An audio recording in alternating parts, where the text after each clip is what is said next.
Hello, everyone. Welcome back. It's me. It's Commodore Z coming in hot with some more storytelling of Vampire the Masquerade with my good friends Ryan Gallagher, played by Bishop, Dante Crow, played by Keywork Savior, and Salvatore Ricci, played by Retired 11B. I'm going to pass it off for them to introduce themselves, even though I've already done that because I just went on a roll. I'm going to start with Bishop. How you doing, buddy? I'm doing all right, Bishop 1810. Not going to say my real name, but yeah. I'll be playing Ryan Gallagher today. Before that, though, I am not much of a streamer. I do play D&D quite a bit for years now at this point. But yeah, no, I'll be playing Ryan Gallagher tonight, who is a massively wealthy kind of oil baron, who's also happens to be a thin blood. So we'll see what wonders that brings.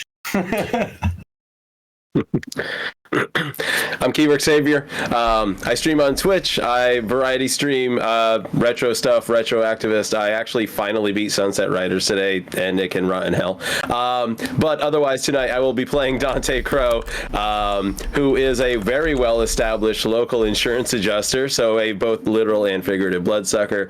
He's probably the most well-established in town of our trio tonight, in Lake Blackwater, and the local blood sorcerer. So well, we'll see how this little scene plays out that we attempted to jump into last time. So Hi, I'm Jeff, or Retired 11B, 11 Bravo, and I do painting miniatures and all that on Twitch. So been playing RPGs since the 80s. So, and I'm playing Salvatore Ricci, your local spy, spook, and otherwise creepy Nosferatu. Fantastic. So this week, guy, to everyone out there, just to let you know, my internet is not. It's knock on wood, completely fixed. We had Werewolf on Saturday. It went well. I've had no outages since then. I have all new architecture, which wasn't the problem, but I'm such a loyal customer. I've been with Verizon for 17 years. They just, no questions, sent me a new router when I said there was something wrong. So they sent me a new router. They sent me a new extender. Everything's running fine. So we are going to do just great. Tonight, we're going to pick up exactly where we left off. Just after the beast had pulled into the garage, they were being chased by a Spectre. It caused massive damage to the vehicle. It was a very, very tense scene, and it had to end, unfortunately, on kind of a cliffhanger. All right. Now, does anyone have any questions before we get started? No. The only one that I have is the back axles are broken. The back axle is off the rig. Gotcha. So it's sitting kind of like this. Yes, it is. It's a lowrider now. All right. So we pick up in Julia's garage. All right. And last to my memory, Dante I have told him, get the fuck out of my car. And he did get the fuck out of my car. I was already out of your car, as I was saying. I was getting the fuck out of that death trap. They were being snotty to each other. So yeah. All right. And Alaric was had a really cool scene at the Black Lantern with Aisling Graves, Jasper Wright, and the other Thin Bloods, where he bestowed laid down some knowledge. Salvatore. I'm sorry. Salvatore. What did I call him? Alaric. I called him Alaric. Oh, sorry. I meant Salvatore, the other Nosferatu. Salvatore, our Nosferatu. Getting promotions as we're going along. Were you headed back to where they had told you they were going? Yeah. All right. Okay. So it took about the same amount of time to get there. You're finally arriving. And how are you arriving? I got a lift. You gotta I asked him to give me a lift back to the place. FT? No. One of the Thin Bloods can give me they said they'd give me a lift. So.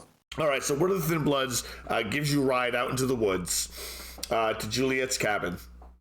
As you're driving through the woods, it's deep, it's dark, it's down out there. Look at these gents doing that. Yeah, we're doing that thing down. Sorry.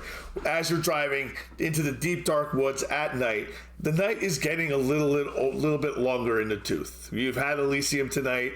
You've been to the Black Lantern. You've been to the shack. It's getting a little long in the tooth. You're probably maybe 3 or 4 hours away, 2 or 3 hours, I'm sorry, away from sunrise. As you arrive at Juliet's cabin, you see the cabin is, all the lights are off in the cabin except in the garage. The garage door is closed, and the Thin Blood just pulls up and just sort of like drops you off. He stops the vehicle. He's like, "Hey man, I don't come out to the witch's cabin by any normal time, so this is on you." You're good. Thank you for transportation, young one. Oh, I appreciate that. No problem. He puts the vehicle back into gear and he drives away. All right, Salvatore, I want you to make me a dexterity plus athletics check real quick. Oh, goody. Boy, wow, we're not messing around. Discriminating. He's like throwing hands with everything. He's down to your clouds. person showed up. Yeah. Square up. 4. Must have been a boxer in the previous life. Okay, so 4. Golden gloves. Good one.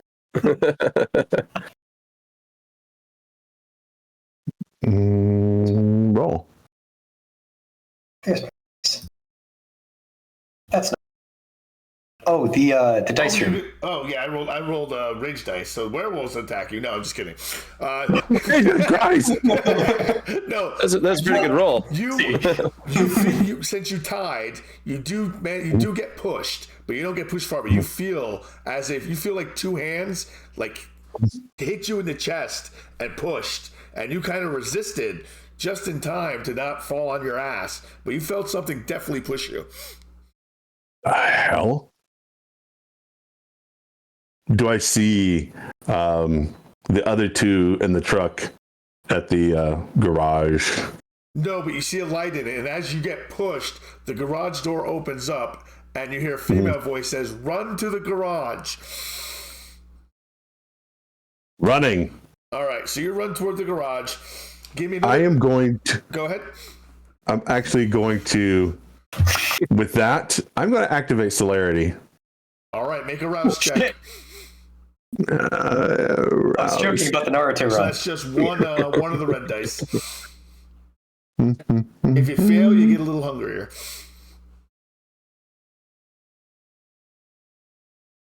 It's okay. There's plenty enough dogs You do not get now. hungry, and you activate your celerity. Which power are you activating, Retired 11 Bravo?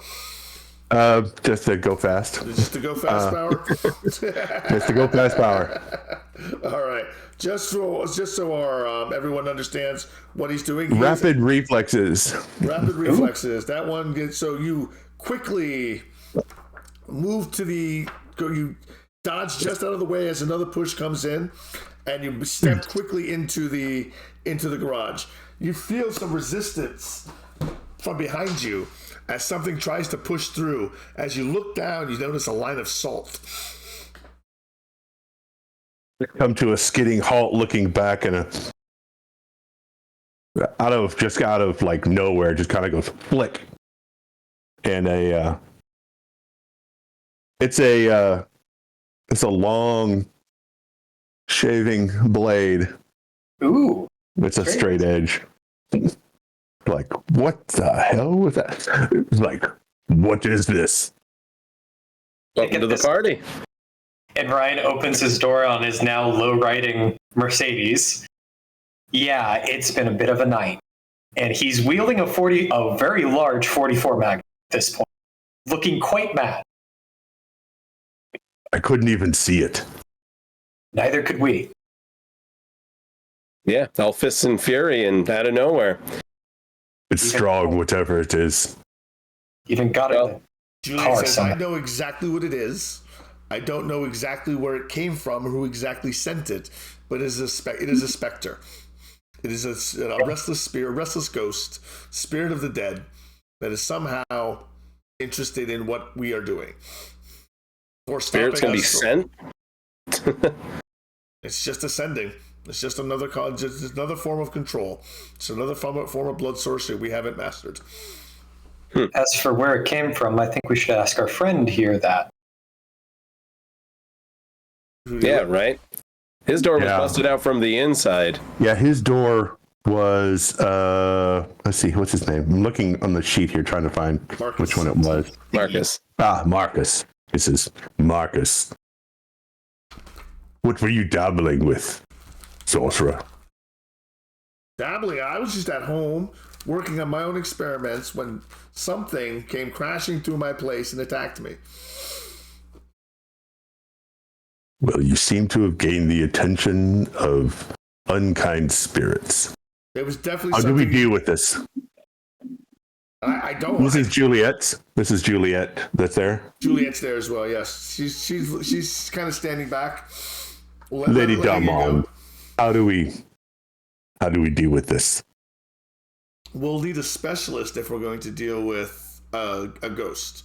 And I do know of one. She may be willing to help. But is she local? She is visiting Valeria. Well, that's good to know. Valeria. Ah, yes. Little Sombra. But first, I mean, we're safe in here while we're under the auspices of the Warding Circle. Will it last? Well, yeah, I mean, everybody knows that. A little bit of salt, keep anything out, right? A little bit of salt, a little bit of blood, a little bit of magic, a little bit of know-how, a little bit of experience. And no Winchesters.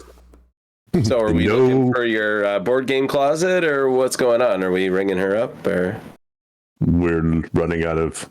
We're burning daylight. We're burning moonlight. It's not like we can just use a cell phone to call her. Her clan has certain predilections. We're going to need to try to contact her another way. We may have to just interrogate Marcus overnight and hope the spirit decides to leave. I don't believe we're going to be able to get to her. Well, I mean, sunrise will chase it away, but I mean, I don't know if you have any spare coffins. We can go underneath. We can go underground. Of course. I think at this point, if anybody's paying attention, Ryan has pulled out a small notebook, wiped the blood off of his face, the massive amount of blood, and was taking notes on all of this. Kind of like, okay. That's one thing you notice. Yes, Ryan is covered in blood. You smell like dog. Dog? Where have you been? I mean, you ran off. So what happened there? Got hungry. Ah, gotcha. Went out for a little snack. Didn't have much choice in the matter. Oh, and yeah, it's a little new for me. But yeah. Well, I guess the beast was running a little rampant. Here's a first time. Won't be a last time. Don't worry. You'll catch up. Anyway. Person. Juliet, you want to show him where he can clean himself up so we don't have to smell it? It's all right. I have my own size. In your trunk? Did they fall out? Well, not the trunk, but definitely in the glove box. Or the center console, whichever one. From the other part of the house, you can actually hear stuff getting trashed outside of the garage. Like inside the house? Inside the house, yep. Because a warding circle. But Juliet, so how many entrances did you salt exactly? I only had enough time to salt the garage. I have salt in the back of my vehicle. A lot of it. Well, the only problem is it's not going to do any good if it's already in, unless you want to go hit the front door from the outside. But I mean, you're going to have to hit all the windows too, because... Kind of stands there and thinks about that for a second. Point taken. So, Juliet, how much blood do we need to get a hold of her? We're in an ad break. Let's give it a second. Fucking Bezos. Fucking Bezos. Damn it. Hey, listen here, as Bezos. No, I'm kidding. No, he's much worse than me. All right, not everyone's in ads, though. No, of course. You know, most people aren't, weirdly enough. All right, so... She goes, maybe we can lure this thing out. I clearly want something. It wants Marcus. If we can get the information we want, we can just give him Marcus when we're done. Hmm. So what has Marcus said when we mentioned that it came out of his apartment? That he hasn't actually had a chance to talk because everyone's been talking. Oh yeah, that's right. I have a little bit of a problem right now. See, my own little bit of beast poked its head. So yeah, which Well, really kind of carries on. Marcus, Yeah, do you have anything to say for yourself? Yes, I was. You have knowledge. I wasn't at Elysium tonight because I was engrossed in my research. I didn't know what was happening. No one informed me. I was really busy. I've been studying thin blood alchemy.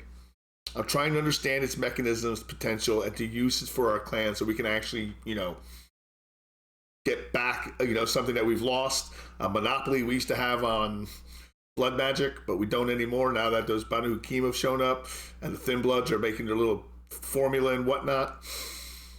I'm trying to master that. So far, it's not working. I didn't think my absence would matter. I was just focused on my work. I had no idea this was going to become a thing, guys.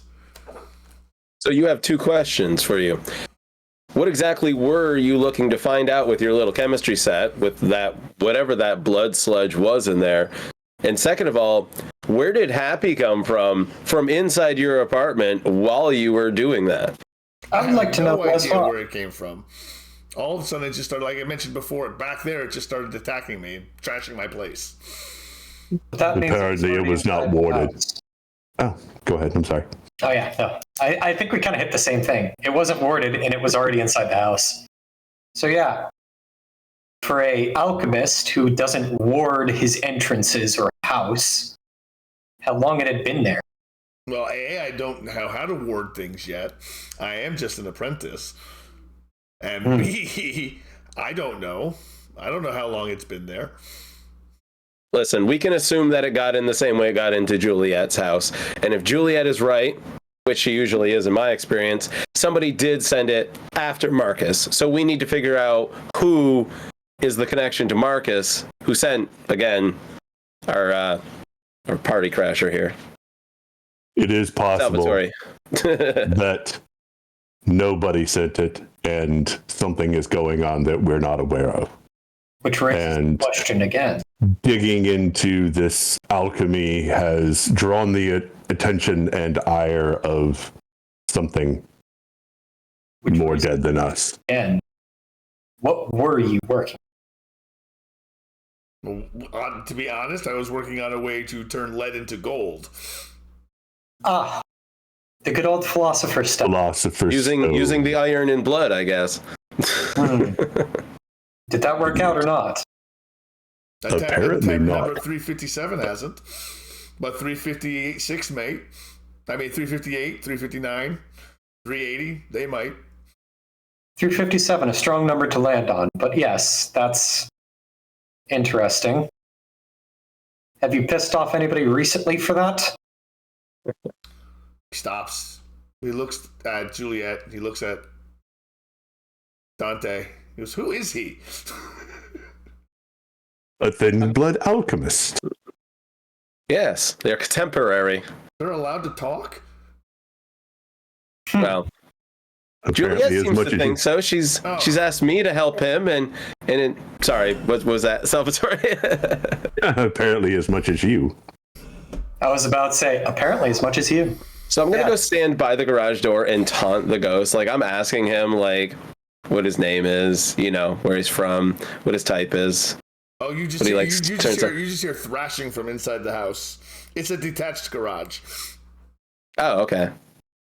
House is just getting fucked up. So, all right. Marcus. Awesome. Juliet. Yes? I don't want to die here tonight. I don't think anything here can kill you, Dante. Okay. Well, that being said, there's this big thing that happens to come around every 12 hours or so that can kill me. And I know there's places to go, but I'd rather go where I want to go for the night. So let's figure out what we're doing here so we can figure out this situation so I can go to sleep because I need it. To my understanding of the situation, she has places for all of us to sleep here, which we don't know where yet the entrances are. Don't know if it's her house or not. But from what I'm reading, that La Sombra is not going to get here tonight. Well, we haven't asked yet. It could be arranged, but it'll likely cost us. Or at least one of us. Cost what? Looking at Marcus. A pint of blood. I don't know if I blame Marcus. I blame the one who brought it here. Who brought it? Whoever drove this vehicle. Of course. His name's on the registration, too. And a pink slip. Wow. She turns away. She takes out what looks like a very old Nextel phone. And she types she clicks into it. She types something into it. She puts it down and she waits. A few minutes later, while you guys are bickering and doing your thing, the phone rings. She picks it up and she says yes. And she goes on to explain the situation that's going on right now. You hear she says yes, understood. She gives directions of how to get to where she is. Mint Mobile one-timer, nice. Oh my gosh. She gives all those prepaids. She gives directions to where she is, and she hangs up the phone. She goes, Valeria, against her will, says it's against her better judgment, says she will be here to take care of this issue for us. We just need to sit out and wait. I believe we should ask Marcus more questions while we wait. Lady Darmond, in your haven here, do you happen to have any refreshment stashed away? Hungry? Why wait? No, I do not. I don't usually eat where I live. Eat where you should. I get that. Well, sometimes people keep blood packs and things stashed away in case of emergencies. Not people I associate with. Well, you always have your stores in your laboratory.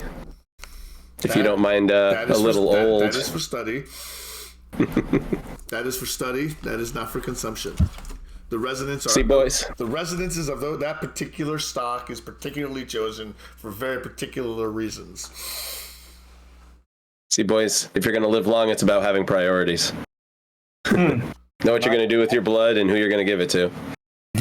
So she stops and she looks to Marcus. She goes, do you have anyone who might want to sabotage your work or harm you?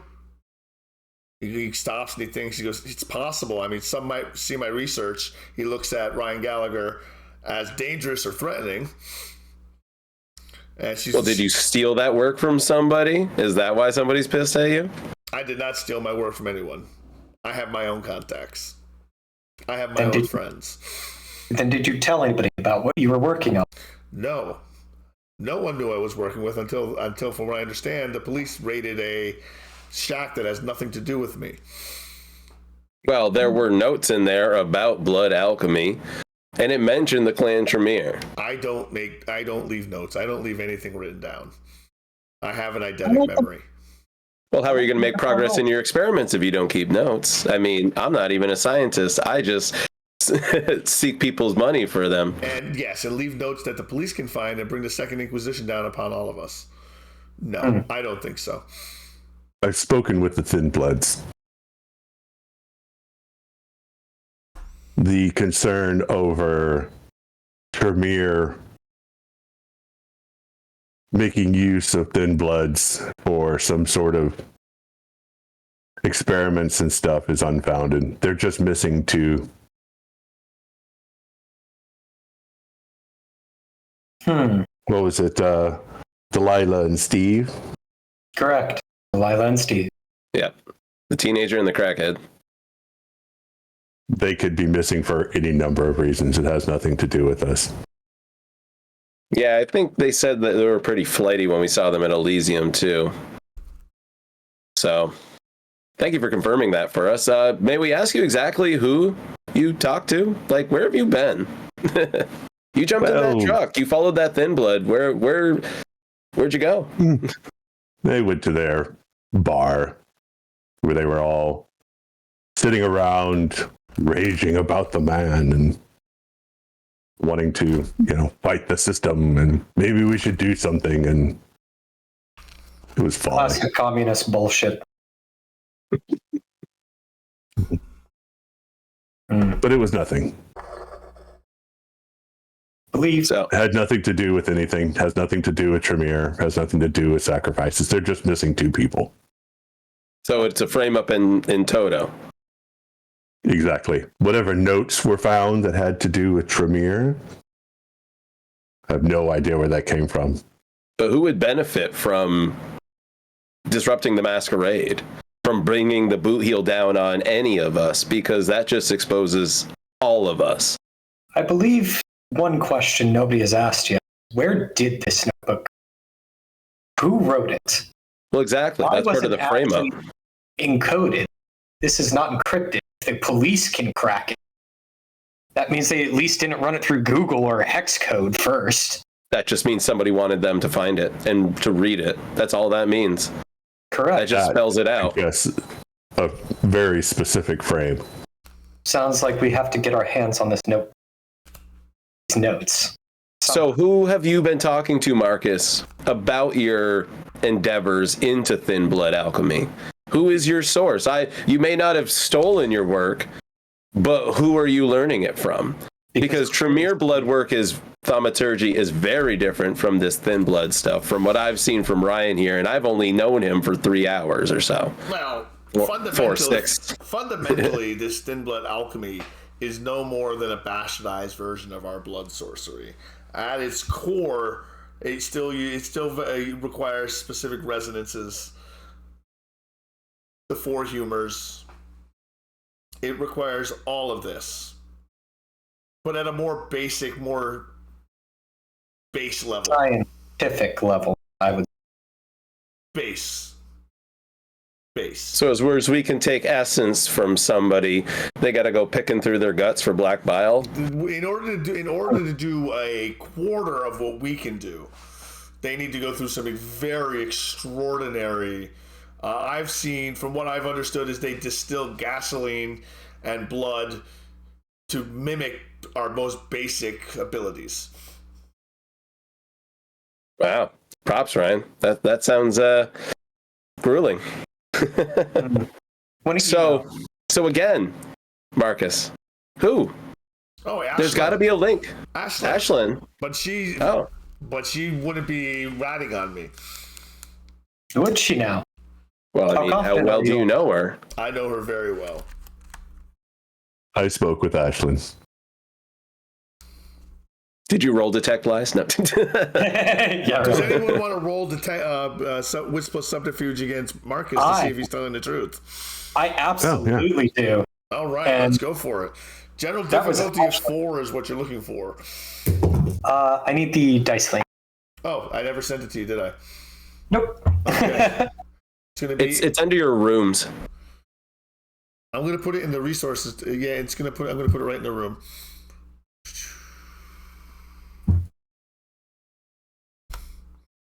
There it is. There we go. Okay.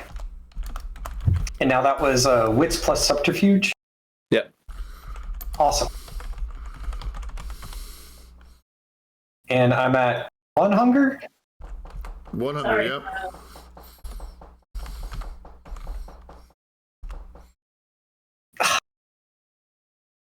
He's telling the truth to you. Yeah. There's no deception whatsoever. He's pretty honest. He's a pretty honest dude. I mean, I don't know if it doesn't change your opinion of him at all, but he's not lying to you. At least that you can tell. Yeah, Dante put his points in persuasion instead of subterfuge. Yeah, mine might be a little bit different, but I've got something. All right. But no one outside the Tremere knew what I was doing. I've been very careful not to share details with anybody. This is my baby. This was my path to greater station. Not anymore. Oh, it's not over yet. Just because we've got something chasing me doesn't mean I'm giving up. And no clue who Who might have sent that little puppy after you? Kind of look at Juliet. Just kind of look at her. Yeah, I think Ryan kind of looks back at Juliet as well, kind of like, yeah, their run might be over here, bud.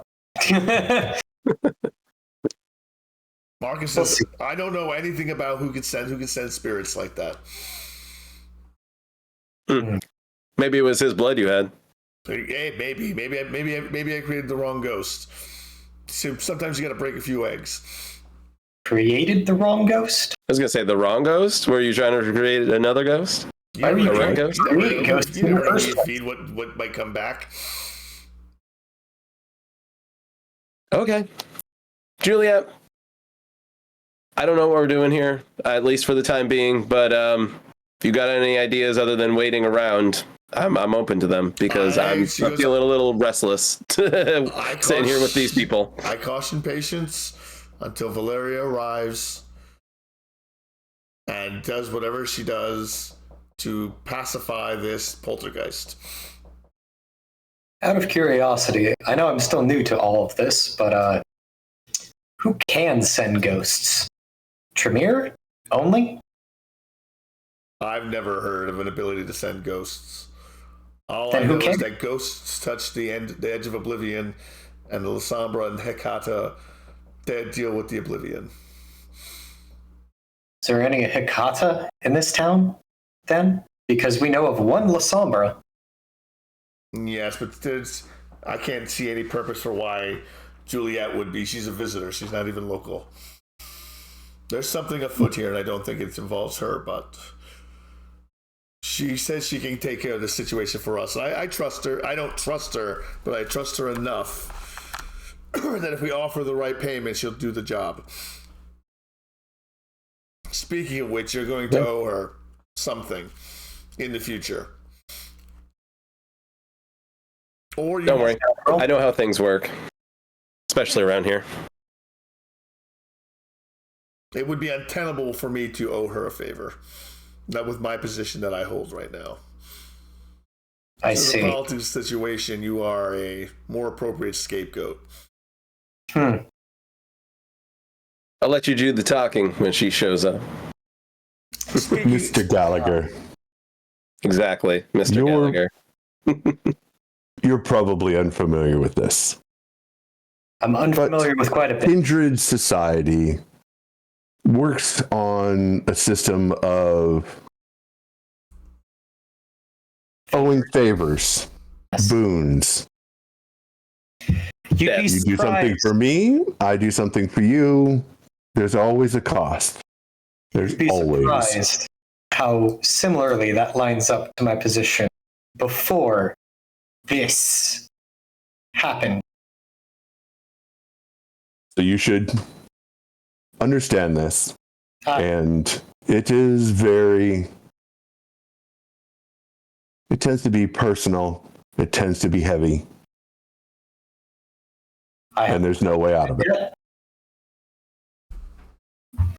I haven't questioned it yet, my friend. So I understand at least that bit of it. And you can tell that he wants to say something else, but he bites his tongue rather hard. The price will be paid. We'll leave it at that. Within the next half hour, Valeria arrives. She's driven there in a white Mercedes Yep. SUV, all-wheel drive. Oh. She arrives. A gaunt, tall man steps out of the driver's seat. Steps around back. He's dressed well in an almost Victorian suit, butler's costume, so to speak, or uniform, however you wish to put it. Kind of shuffles around the front of the vehicle to the back and opens the passenger side, the rear passenger side door, and out steps Valeria Dumont. She is no longer dressed in the high collared dress she was wearing at Elysium. She is wearing turtleneck, high collared black pea coat, black pants, black boots, and black gloves. She steps out, and if it was possible, you would see her breath is still colder than the air that's out there. Oh, that's metal. Mr. Gallagher, you may be interested in this. The Sombra are very unique amongst that kind. You may be in for a treat. She walks toward the garage, but she stops as if she hears something.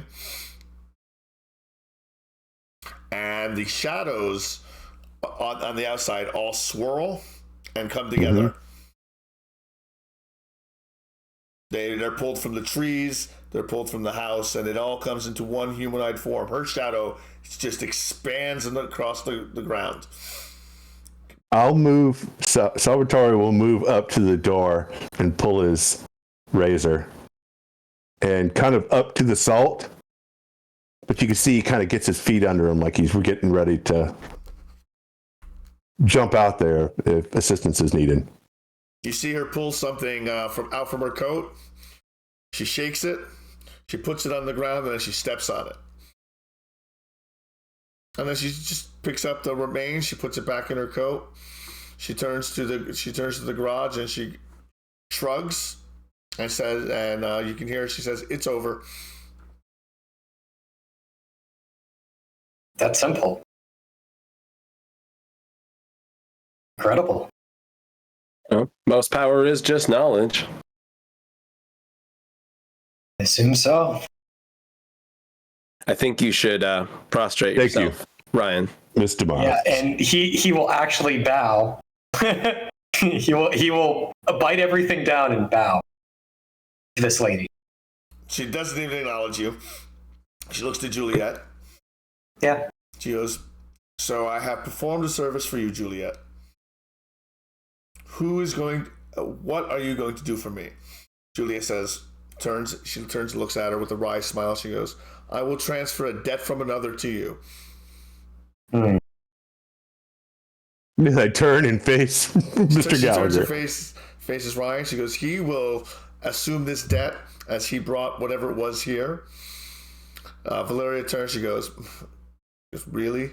This one? The peacock?" Situations are what they are. "The Elysium peacock. I see. Well, I'm sure we'll find something to do with him." She looks at you. She goes, "Your name?" Ryan Gallagher. She turns to her servant, and you see him writing something down in a little ledger. Ryan Gallagher. She goes, You are in my debt. I will call upon you when it is needed. I will record this boon with the harpy. Thank you. Thank you very much."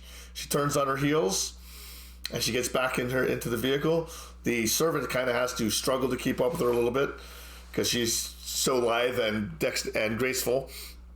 He gets back in, pulls out, and leaves.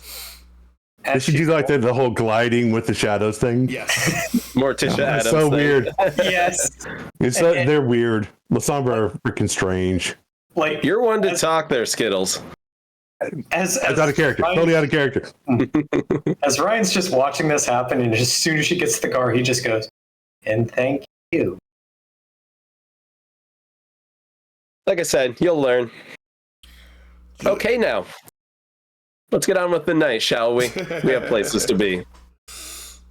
Thank you, Juliet. Thank he just you. looks back to his car and goes, "Yes, thank you." You got Geico, right? Sunrise approaches. Geico, what do I look like? Poor? Come now. You might have Geico. All right, so how are you getting back to your respective havens or respective places you're sleeping? What time is it? Yeah. It's about an hour about an hour and a half before sunrise. If you Ubered it, you'd have a chance to get home in time.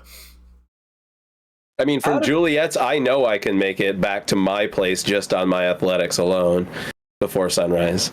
Oh, do you want to see? We can test that out. Ooh. But I mean, challenge accepted. Lady Darmond, you offered space below. for pulling up for the dawn. Is that still available? She stops. She turns around. She says yes. She turns. She lifts up a carpet that was on the garage, and it leads, there's a trap door. She pulls it open. There's another one underneath with a combination. She punches in the combination, and she opens up the door. Beep, boop, boop, boop, beep, boop.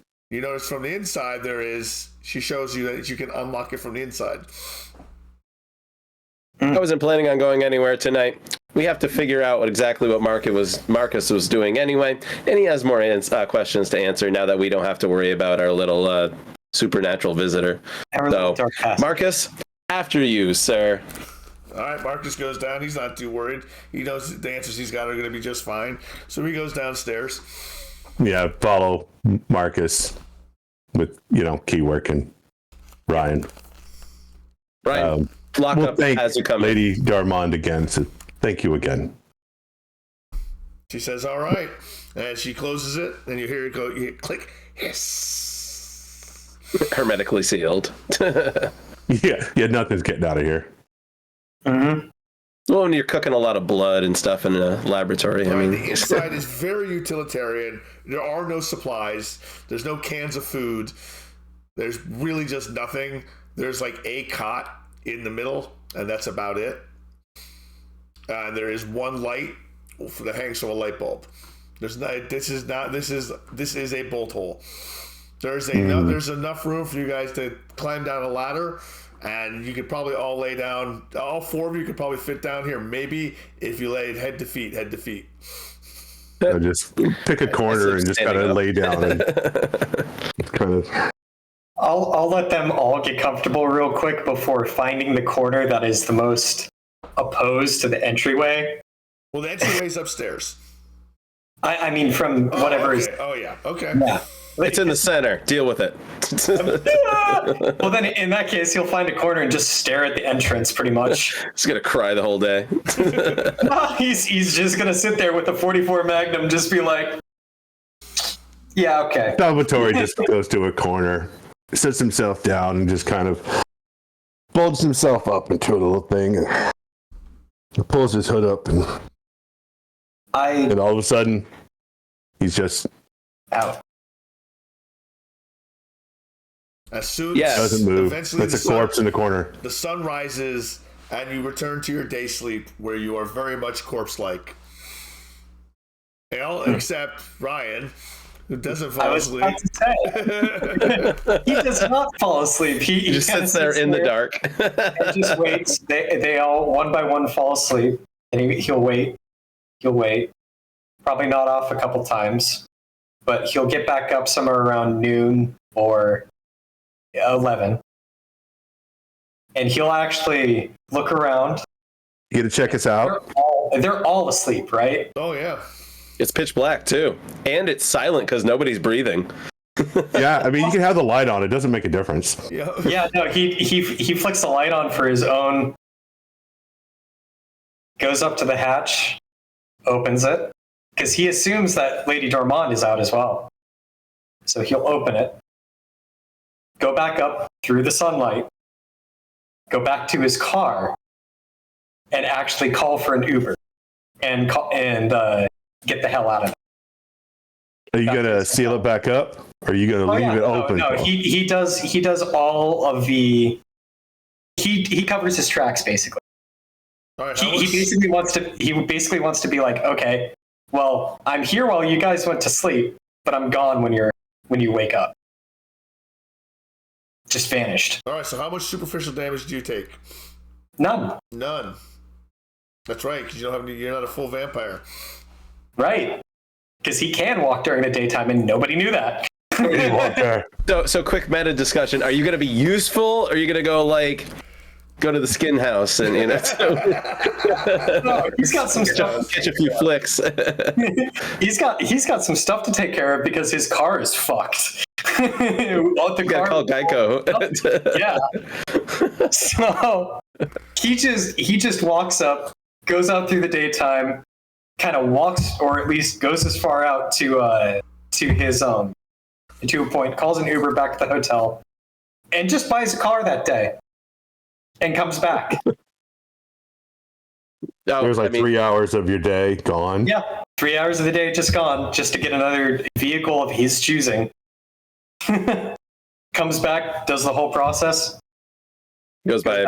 Sleep. Goes and buys a Prius. Well, it would probably be a Ford Bronco if he had a choice, but he definitely goes up and actually does stuff during the. Okay. Calls his insurance, his broker, and. Oh, not yet. Not yet. Do thin bloods? You get tired? Yes. Do thin bloods get tired because they still have to sleep? They still have to sleep, or they'll start taking actual physical damage, and it just get. I was just reading that right now, and it does come up.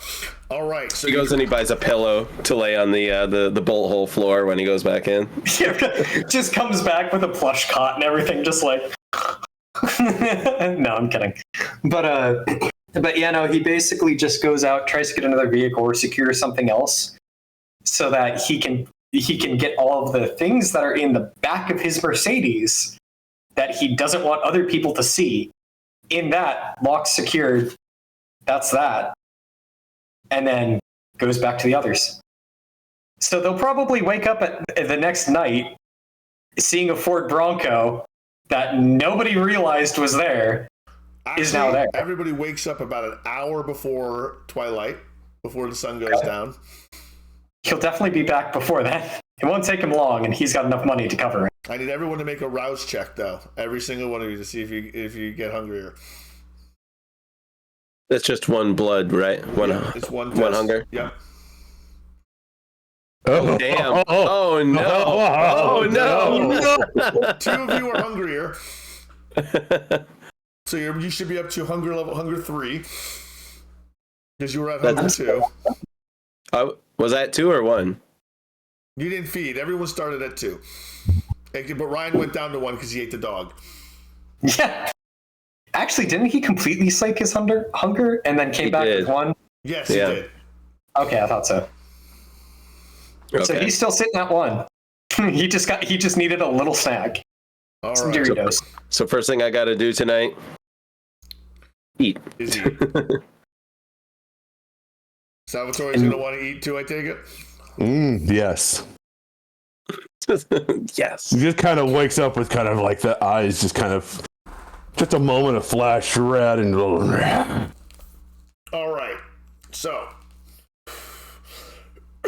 where you guys are going to go by you have to go by your feeding your predator restrictions. Yeah. Mm-hmm. Where are you going to feed? Pardon The me. forest. The forest. All right. So give me your dexterity plus survival. I would like to say as they're doing this, Ryan just watches them go and be like, hunting.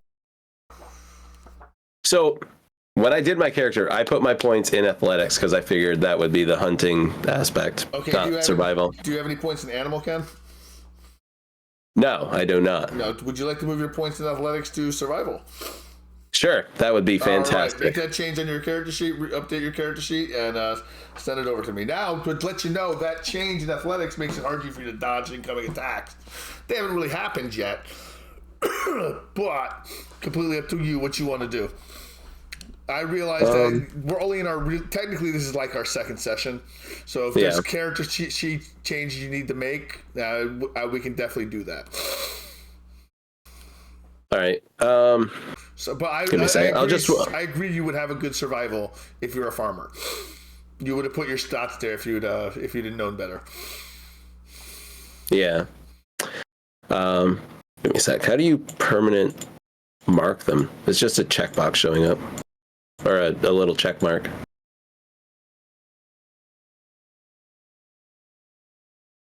Oh, did I freeze?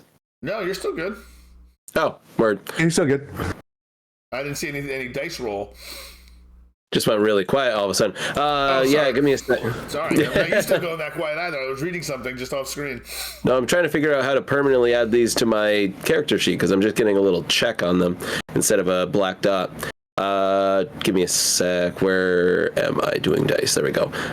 1, 2, 3 hunger dice. Wow. There we go. You got 4 successes, so you can slay. You can take an entire scene to slake all your hunger because you just captured yourself a deer. Yeah. You just went out. You tracked through the snow at night. What was that for? That's me. That's my 4 agility. Oh, you're going out. You're going to be strength plus brawl. Oh, strength plus ball. Strength plus brawl, I see. and you have 3. And you got to put the 3 hunger dice in there too. Okay, strength. Brawl. So. And you have 3. Was that dexterity plus brawl? No, strength plus brawl. Yep. Okay. And you have 3 hunger dice. Don't add hunger dice. Put them in. You subtract 3 of your normal dice and add 3 hunger dice. I'm not saying that right. I'm not saying that clearly. Like that? You only have 2 strength and 2 brawl? Mm-hmm. Really? Whoa, okay. I'm a melee guy. I'm a melee You're guy. a melee guy, yep. You did fine. So you will be able to, unless you want to kill the guy. No. Then you can. No. Very careful not to. All right, you can slake 1 hunger from him, but it happens so quickly he doesn't and you lick the wound. He probably doesn't realize he just thinks he got mugged. Mm-hmm. All right, are you feeding it all, Ryan? You don't need to. Are you, Ryan? Nope. He's actually gonna sit back and watch these guys kind of go happy hunting, and then he'll open the back of his Mercedes and work on some reloading ammo. He's got some hollow points and some super glue and a little bit of silver and salt. So he's going to do what he can with now knowing that ghosts can fucking punch you. He's going to want some ammo against that. So at first he'll try like putting salt inside of the hollow point and then super gluing the top of it. And then another batch he'll do, okay, here's a little bit of this. I have a couple silver coins here, grind them down as much as I can, get as many flakes as I can off of it, put those in hollow point, and then super glue the top. All right, give me an intelligence plus occult check. Intelligence plus occult. Awesome, I have nothing. Oh, I have specialty in grappling as well. Awesome. Then you can apply that next time. Okay. That's an extra dice. Can I do additional hunting to completely slake it? You can take more blood from that as one guy if you want. You might, because it's a scene. Every time you hunt is an entire scene. And we're going to fast forward anyway, so you can hunt as much as you like. It's just it's just going to be that much further into the night. Right. Yeah, I'll take some more time. I'll be busy for a while. Okay. Salvatore creeps around and watches the nightlife of Lake Blackwater to catch up with modern times. Make a phone call. I need to find a bad person. And get with the. Will my specialty apply to this role, by the way? What's your specialty? Esoteric ammunition? Yes. Okay.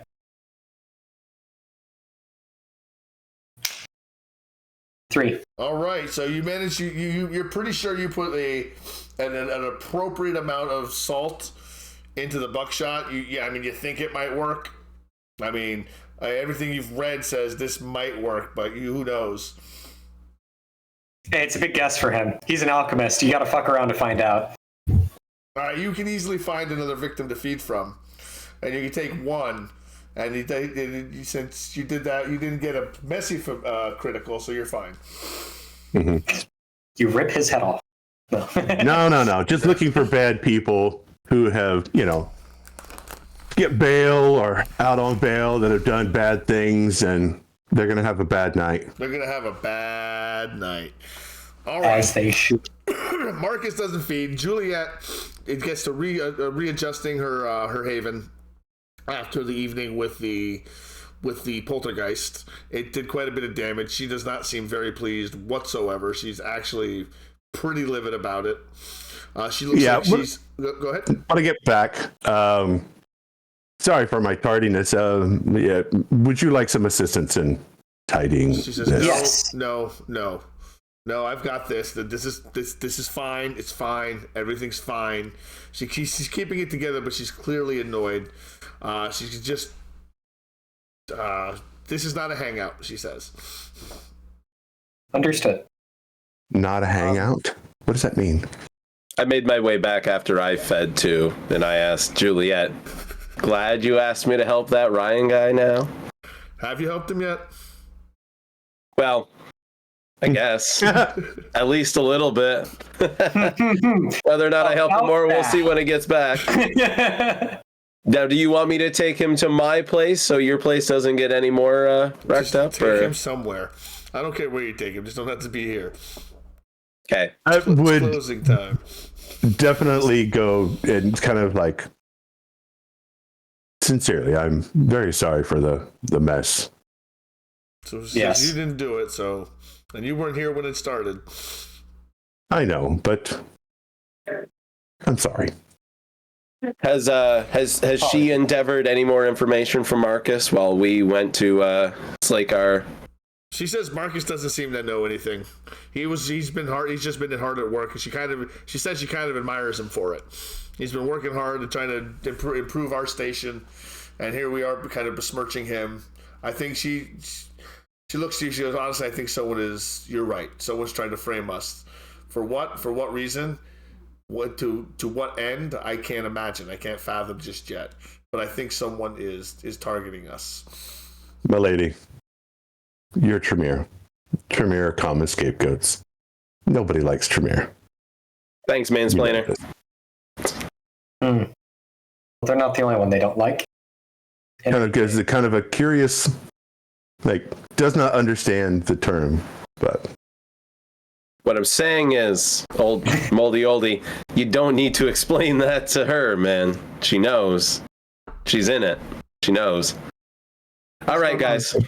Very well. Oh, sorry, Brian, say your piece. I do have to ask. To get the broken down vehicle out of your garage, is there any way you want that handled, or just a tow truck? I would think as soon as possible. I have it done as soon as possible. In that case, you'll call somebody and have the vehicle removed. All right, you will do that. Fantastic. And as before the vehicle goes, by the way, he did this during the day. Everything that was in the trunk and everything that was in that is now in the new vehicle. Did you sleep at all? Not to ask the teacher for homework, but did you sleep? He did. I think I specified he had a little bit. He probably nodded off a couple times before he would set an alarm, knowing that you guys wouldn't wake up from sound, to wake himself back up, do all this shit, get a vehicle, put everything back in. But we didn't wake up for shit. Yeah, exactly. We were literally dead to the world.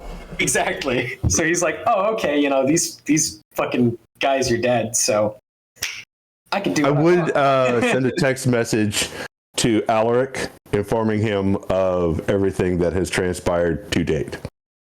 Update. Here's the deets. You got to roll dexterity. See if it doesn't take you 3 scenes to type that text message out. Because you get this. Alaric. It is, of course. It's always formal. All right, sending emails is probably not the best idea. That's how the Nosferatu caused the Second Inquisition, by having an IRC server. We don't have any kind of text or anything. Yeah, you're right. Yeah, You're right. now they mostly go down to burner phones, cans. It's not, they no longer messengers, animal messengers. Elders are really happy now because the shit they didn't understand, vampires stopped using out of self-preservation. It makes it a little bit harder to have instantaneous communication. What if they adopt Signal? All right. So what are you going? You guys are fed. You're leaving Juliet's. Where do you want to go? All right. So it's a younger new night, right? It's a younger new night. Yes. Okay. So, I guess to the point, Ryan, Julia did ask whether or not I have helped you yet. And other than, I guess, helping you stay alive a few times, there is the underlying reason why you're here in Blackwater. So until something else presents itself in the bigger picture here, unless you gentlemen have better ideas, I guess I can try to help you find what you're looking for. That would be most agreeable, considering that I moved all the way, 2,000 miles across the country for this bullshit just to be redirected. Now, I'm going to stipulate that my haven is also not a hangout, but I did agree to help you, and given that, as Marcus so put it, our pursuits are tangential, at least, pretty similar. So I'll let you use my my laboratory, given it'll help you, and maybe you'll find something that can help you help our Lasombra benefactor that you now owe a debt to. Oh, yes. So that I'm not quite happy about being passed around like a common whore. But in any case. Well, when you bring dogs home, you have to feed them. So, Salvatore, did you given directions to the higher station, and she didn't quite appreciate that because one didn't understand how a ghost works. Well, survival is survival. Survival is, but yes. No, I'll agree. And thank you. Salvatore, I know I might be a bit snide. Sorry. Apologize. You're good, man. You're good.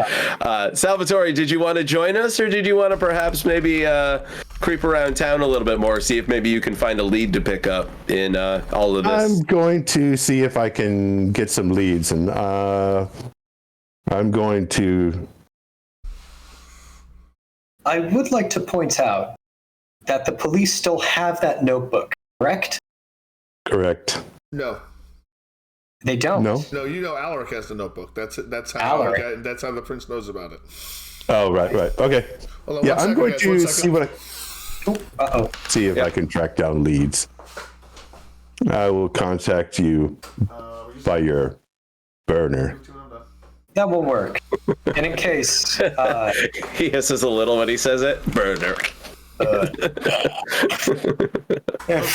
about that. All good. If anybody... Yeah, Salvatore is going to shop around for some information and then contact Mr. Gallagher via his burner. Okay. Yes. One of the many. All right, so you're going to be shopping for information. And what are you two doing? I'm directing him back to my haven. Okay, what are you going to be doing there? Searching for... or researching. I'm supposed to be helping him find who he's looking for. So okay. And right. And what do you and help his. Do you have it? Okay. All right. So we're gonna Salvatore first. We're gonna get a lift from these guys back to town, and then see ya. Poof. Vanish into the shadows, and actually head back to. There's official Elysium nights, and then there's the usual hangout where people just kind of hang out. It's still at the same place. No, right? no, because the most people don't go to the Grand Theater when it's not Elysium night.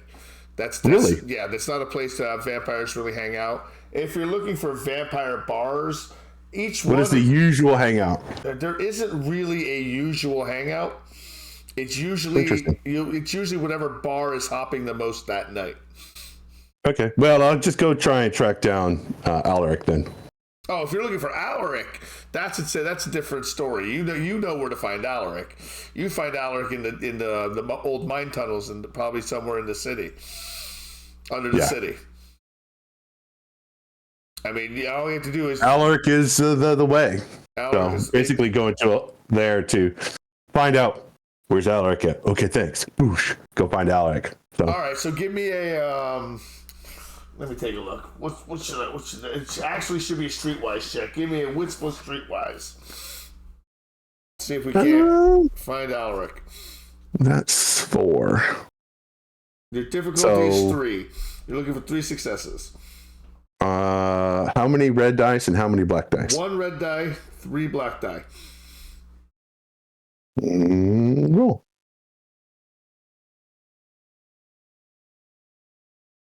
I got 2, so it means it'll take it a while. No, unfortunately, you don't. You don't find anyone. It's not an extended test? It's not an extended test. But Okay. in looking for him, it takes you some time. In looking for him, you don't find him. But as the night goes on, you do feel a tap on your shoulder at one point. When you're in an alleyway watching, waiting, thinking, contemplating your next move, you're between two buildings, you feel a tap on your shoulder. Yeah, drop from the sleeve. Oh. It's not Alaric.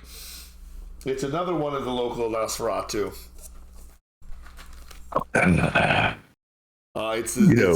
It's Rami. He says, with skeletal features, deep-set black eyes, and skin resembling cracked stone. He wears a heavy cloak that seems to blend in the shadows, moving an unsettling grace. He goes, you're looking for Alaric? Rami, you're not allowed to use my tricks on me. Of course I am. How are you doing, brother? Well, I'm very well. So I understand you're looking for Alaric. Indeed. Alaric's not looking to be seen, but he wishes to know what you're looking for. And I'm going to speak with his voice.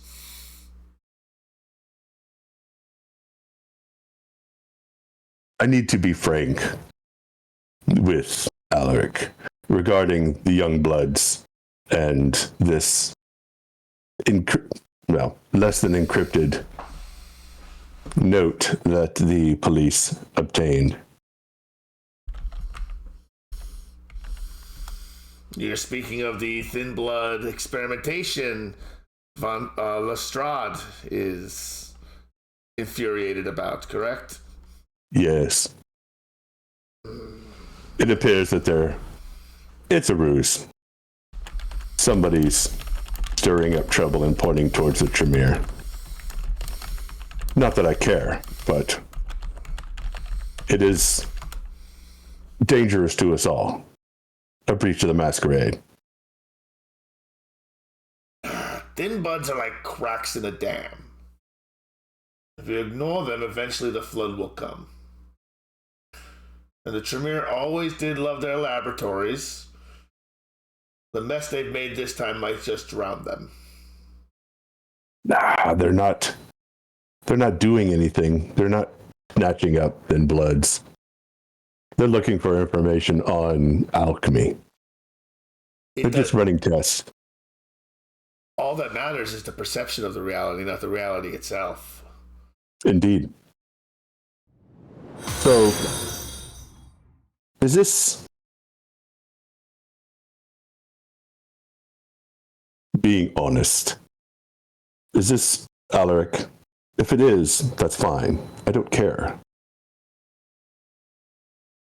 I just need to know which way to go to. Which way does Alaric wish to go with this? Alaric found the evidence. He didn't place it there. Then who did? If we could get it, perhaps there's some. The police found it. It's only But been who placed it? We don't know. It's only been our influence through the chief, Harriet Deacon, that we've been able to stall the investigation. Perhaps there's some sort of thaumaturgical way that they can search the document and find out who wrote it. I'm sure that is a possibility. May I get access to it? That is highly unlikely.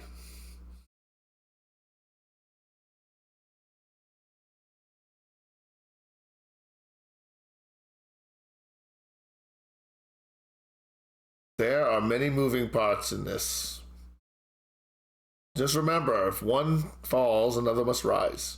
It's just the way of things. Of course. I want to say something, but I can't be meta. Power absorbs a vacuum.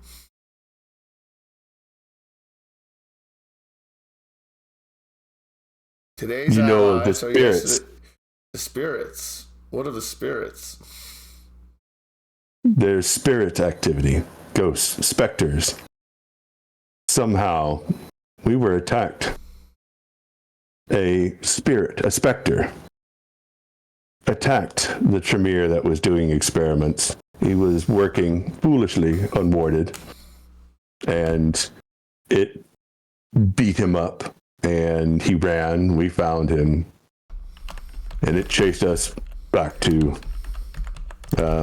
Lady Domand's haven, where we called in Alessandra to dispose or appease it. I sent it away. I don't trust Alessandra because obviously they were once with the Sabbat as well. Trust is a currency I've never bothered to spend. Secrets, though, they pay dividends.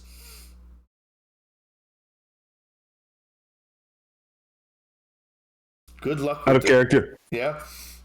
Where do I go with this? I have no idea what to do. All right, I want you to make a wits plus persuasion check. Oh, goody. That's my strong suit.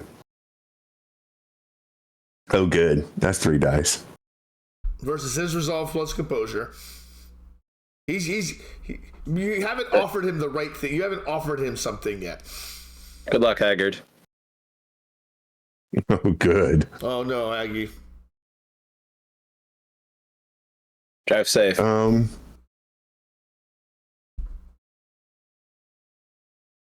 okay, you got 2 successes versus his resolve and composure.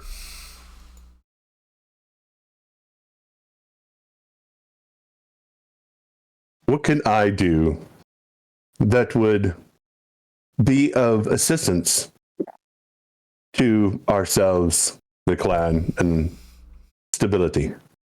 Well, it really comes down to what do you offer me to then have the opportunity to offer Alaric?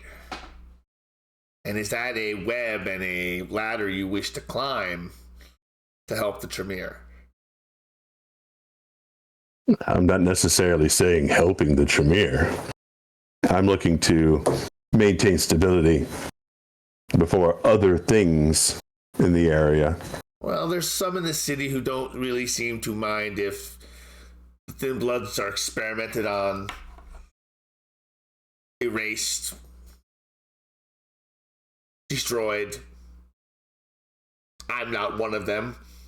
But they are a very unpopular faction, and the fact that Lestrade has given them so much, he doesn't even brand them like many Camarilla cities do. Salvatore, remember your interaction with the Thin Bloods. Remember what they said, that they weren't missing people that they could attest to. That they were missing 2 people that they could attest to. Right, but even they said that they were flighty or flaky, and they came and went. That doesn't make a pattern. Yeah, it doesn't make a pattern. The ones that are missing are, well, they would probably be missing anyways. It's a non-issue. Something is stirring this up to be more than it is. What you need to find is who has the vested interest. Who gains? Who gains if the Tremere fall? What do the Tremere have? In the city, they hold one of the only Primogen seats. Juliet Armand is both Primogen and Keeper of Mysticism. Perhaps someone values those. Perhaps it's another Tremere wishing to see her fall. Perhaps it's an inside force. Perhaps Lestrade has just grown bored with his witch. I'm sure that the journal in the hands of the Tremere would solve this. I'm just not sure Alaric wishes to see it solved. I would like to know what Alaric wants. I'll get back to you. Very well. Look, before you go, I have nothing to gain in this. I'm only looking for stability because I know there are other things that go bump in the night beyond kindred. There are fae, there are mages, there are lupins, there are spirits, there are hunters out there looking for us. There's any number of things. We have a delicate balance, and I don't want to see that thrown to the wind, because if it is, we all suffer. This city is built on whispers and shadows. The one who sees in the dark rules the light. Well, it should be us. Yes. Who says it isn't? With that, he just kind of steps back and melts into the shadows. Fucker. I heard. I got nothing. I don't know about that. I think there were 4 or 5 avenues that appeared out of that. I don't think they were that subtle. Oh, yeah, but me as a player, I'm dumb. I'm a fucking one brow infantry grunt. I'm like, huh? Easy, you go get it out of Alaric's chambers. Yeah, I'm not doing that under any circumstances. There's our dungeon crawl. Yeah, no. All right. So, go ahead. Just continue poking around the city, asking questions of people. Just see what we can find and listen, and I'll get back with these guys later. If they need anything, they've got my burner number. All right, so just give me before we move on to them, give me a. This is going to be an extended test. Okay. I'm going to give you. You need to do it over 3 checks. I want you to do investigation plus wits plus investigation. Yay! 6 dice. All right, so you're looking for 12 successes over 3. Hold on, I'm trying to math that out. Is that right? You're looking for 10 over 3. Sorry, 10 over 3. I made the difficulty a little too high. There's 3.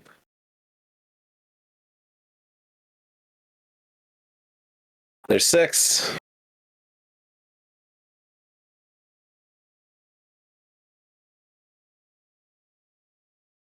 Oh, and I've got a specialty as well. No, but that's forensics. There's Never 10. All right, so you got your 10. You don't mysteriously find the journal, of course. Obviously, No. That's out of my reach. You don't find Alaric, but you do find you find something strange happening at night. You see 5 women standing outside a closed bar. They are of just various ethnicities. The tallest one's probably about 6'2", with long braided red auburn hair, all the way down to a very short dark woman with ashy gray eyes. And they're just sitting around this bar and they're looking at it. And there's a for sale sign and a sold sign now on the bar. And they just seem to be talking amongst each other.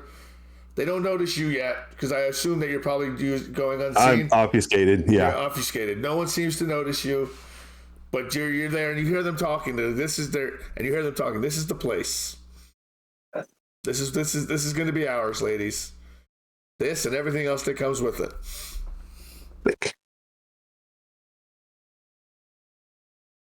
They seem they're dressed well for the snow, but they're definitely not locals by any means. You can we see the breath coming off of them? Oh yeah, they're breathing. They're warm-blooded. You can see their pulse beating in their face. Yeah, we've got the address and the stuff like that. And I'll get that. We got ads in 10 seconds. Yep. And I'll head back to see if I can track down other Nosferatu to find, what do we know about this? Who are these people? All right. Yep. Okay, so I don't know if we're in ads. I didn't see. I don't know if we're in ads. I'll see on my phone in a second if we go in.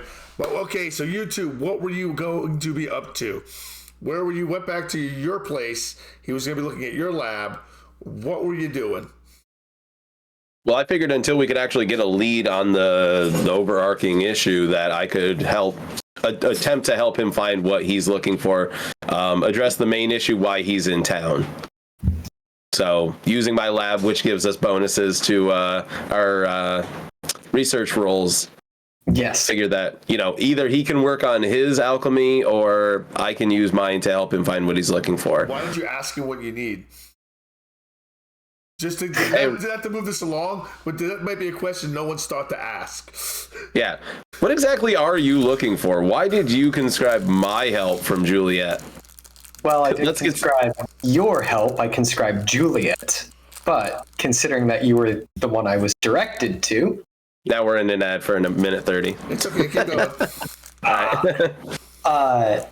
But now you're here, and he actually digs out from under his shirt and everything, and he'll rip off some amulet from a necklace and hand it to you.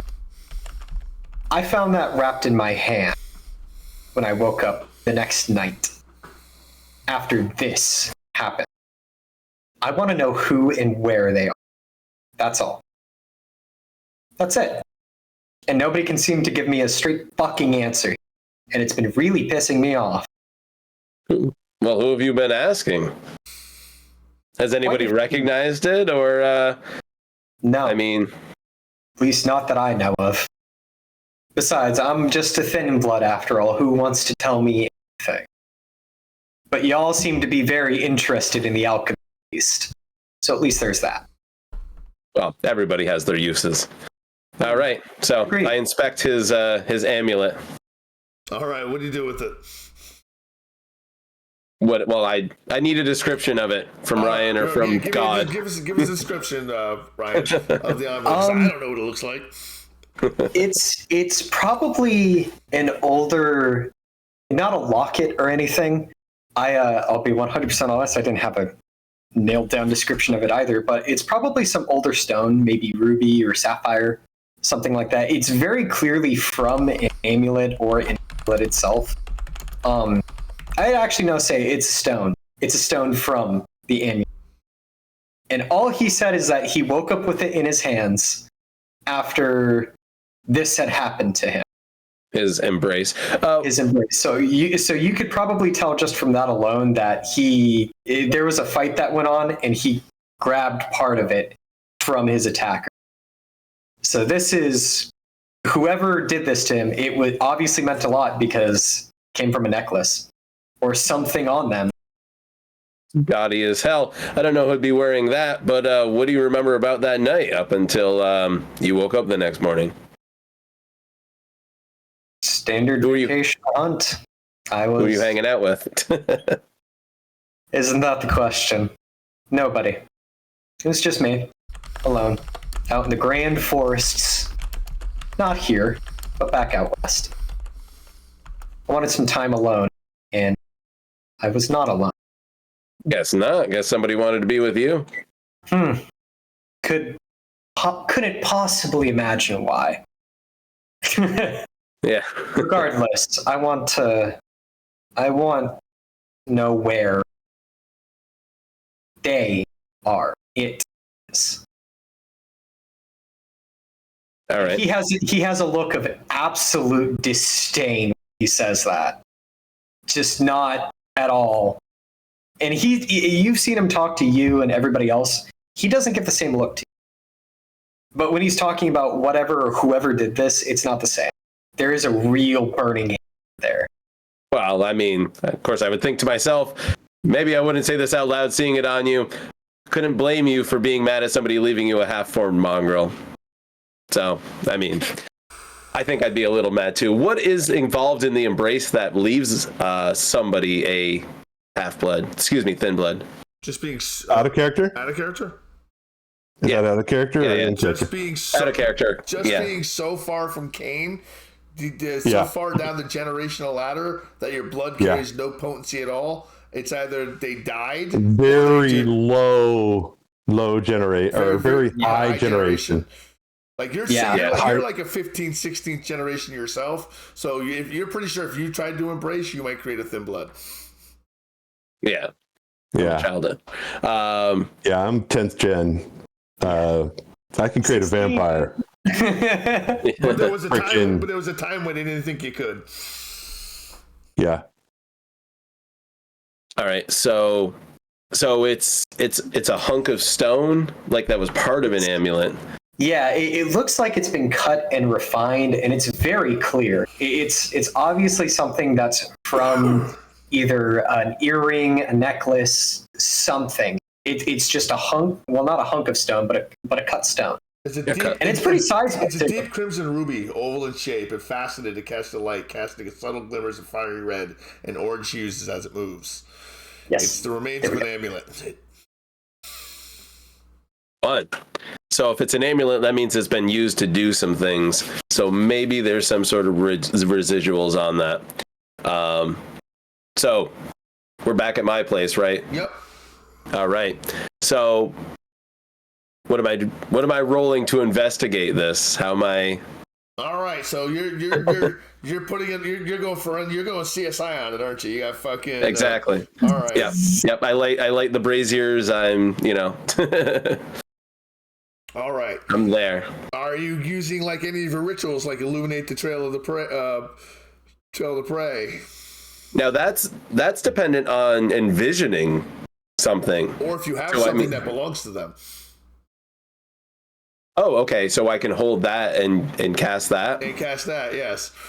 All right, I can definitely do that. Now the problem is that this happened 3,000 miles to the west of us. Yeah. So I'm gonna cast this, and it's gonna create a light trail that's gonna disappear by sunrise. So, now if the person who owned it is dead, it wouldn't work, right? It wouldn't work if the person who owned it was dead. Well, proof of concept, Ryan. I can tell you whether or not you can find the person you're looking for. All right. So, all right. I pull out my my little spool ball of white silk ribbon, and I cut off 6 inches, and I cut my hand and light it on fire. Soak the ribbon in it and light it on fire. All right. So, and you make your check, illuminate trail of the prey. So you're going to process system.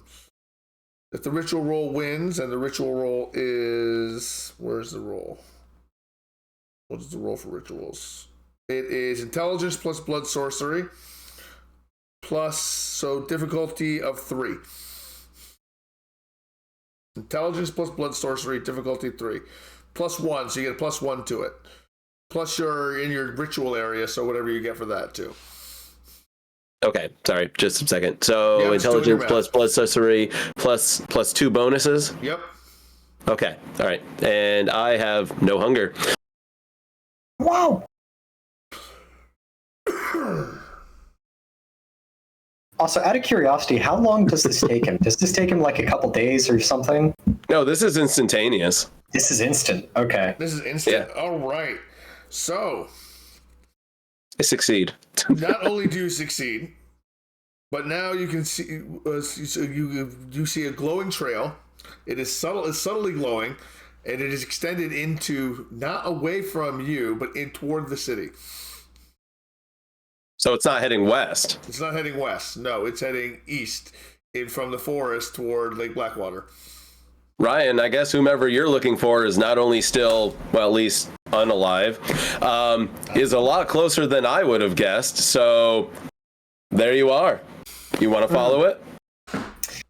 Yes, absolutely. But there's also the matter of I don't want to impose upon your haven for so long in your home. I would like a base of operations here. Yes, it is not a hangout. When I agreed to help you, don't worry, I didn't agree to simply do one simple act for you. I know what helping you entails. You are in this town under the protection of my sire. So yes, of course, while this is not a hangout, you can definitely use my facilities while you're here. I had that full expectation, both you and Salvatore, while you're here. Don't worry. You'll be made to feel comfortable as I can. And there is plenty of blood just running around outside these walls. Don't worry. Regardless of your tastes. All right. Just a quick question. Are you guys contacting Salvatore for what you just discovered? Yeah. I mean, yeah. Hey, just give me an address. All right, guys. At this point, we're going to take our 10-minute break. It's at that time. So rest up, go to the bathroom, use a latrine, do whatever you got to do. We'll be right back, folks. Thank you for sticking with us so far, and I hope everyone's enjoying it. And we're going to put the credits on, and I'm going to talk to the guys on the flip side. Wow.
And we're Hello. back. What an epic swell that is right at that transition too. Welcome back, everyone. As we had just back from our bathroom break, snack break, drink break, every kind of break we needed to take. We are drinking. We're having a great time. We had just left off with Dante Crow taking the stone from the amulet and using Illuminate the Trail of Prey, and being suddenly surprised when he sees instead of the trail going west, it goes east. Which is an interesting. There's still a lot of east, but at least it goes east. Yeah, at least it goes somewhere. So, all right, and they contacted Salvatore Ricci. Where are you guys going to go? You're going to follow this, correct? Yeah, I can only see it, right? Only you can see it. That's correct. So we're hopping in his new car, and I'm directing him. I'm showing him where it's going, and we'll contact and keep abreast Salvatore through his burner phone. You gonna pick him up? Yeah. Might as well. Yeah. All right. We're Avis. We'll pick him up. So surprisingly, as you are driving, surprisingly, or maybe not so surprisingly to Ryan, but he doesn't know where it is. You find yourself actually driving toward the center of, not toward the center of town, but kind of toward away. You know exactly where you're kind of headed. You're kind of parallel to the highway for just a little bit, and then you see the bright lights that are shut off of the Great Getaway Lodge, amusement park, and indoor water park. The Great Getaway. Love it. The Getaway Lodge looms like a shadowy monument against the stark winter sky, its edges softened by a blanket of snow. The once vibrant neon sign at the entrance flickers intermittently, casting the words Getaway Lodge into pale, uneven hues of red and blue, and struggling to pierce the surrounding darkness. Icicles hang from the edges of the park's towering rides, catching the faint glow of the moon like jagged frozen teeth. The amusement park, eerily silent, feels like a ghost town. Snow covers the worn pathways, muffling footsteps, concealing the cracks and faded paint beneath. As you pull into it, the pathway, the trail leads into the park. Which, by the way, I will say, at this point, when we're getting close to a destination, the headlights go off. He does not want to be seen, even if he knows he can be seen. Well, Ryan, Cool. welcome to the happiest place on earth. At least for you tonight. Oh boy, The trail goes straight in. Thank you. I do have to ask, out of character, real quick. Anybody take out the? Do you guys still have the earpieces? I would assume we still had them. Okay. We don't talk about earpieces. Good to know. Other than that, he'll shut off the car, get out of it, go to the back, and when I said he took everything out of the Mercedes, he took everything. So he'll the tire iron. Oh yeah. He'll open up a case in the back, and to anybody paying attention, he pulls out this rifle that you've probably never seen before. Its design is a little not excessive, but it kills. It's meant for range. It is meant for big bore. It's something along the lines of a 408 Chi-Tech. It's a huge rifle. Probably, it's very lightweight. It's all cut and through. It is completely custom. And it has been quite well used. Big suppressor at the end of it. About has one of those what is it? 5. You know what I'm talking about. Clip and everything, or magazine and everything in it. Big We just pulled up to a theme park, and you think we pulled up to a nature reserve. Big game hunting tonight, I guess. Oh yeah. No, this thing's a bit decked out, and he is loaded for bear. So he goes, all right. Chambers are around. Which way? I know it's in the park, but where? You're the guy with the compass. No. I want to know where. Well, as soon as you stop talking, I'll start walking. So as we follow in through, we did in fact pick up Salvatore on our way, correct? Yes, I'm waiting to see how Salvatore reacts to this very large weapon. Yes. Kind of a look kind of a good God. Yeah. It's one to kill him, too. Are you hunting elephant? Not this time, but something equivalent. What is it that you're searching for? I don't really understand. A thing that did this. You're looking for your sire. I guess that's what you could call it. You know that they're... You understand the traditions, yes? No, I don't. As a matter of fact, I don't know a lot of things. I woke up like this after I had been killed.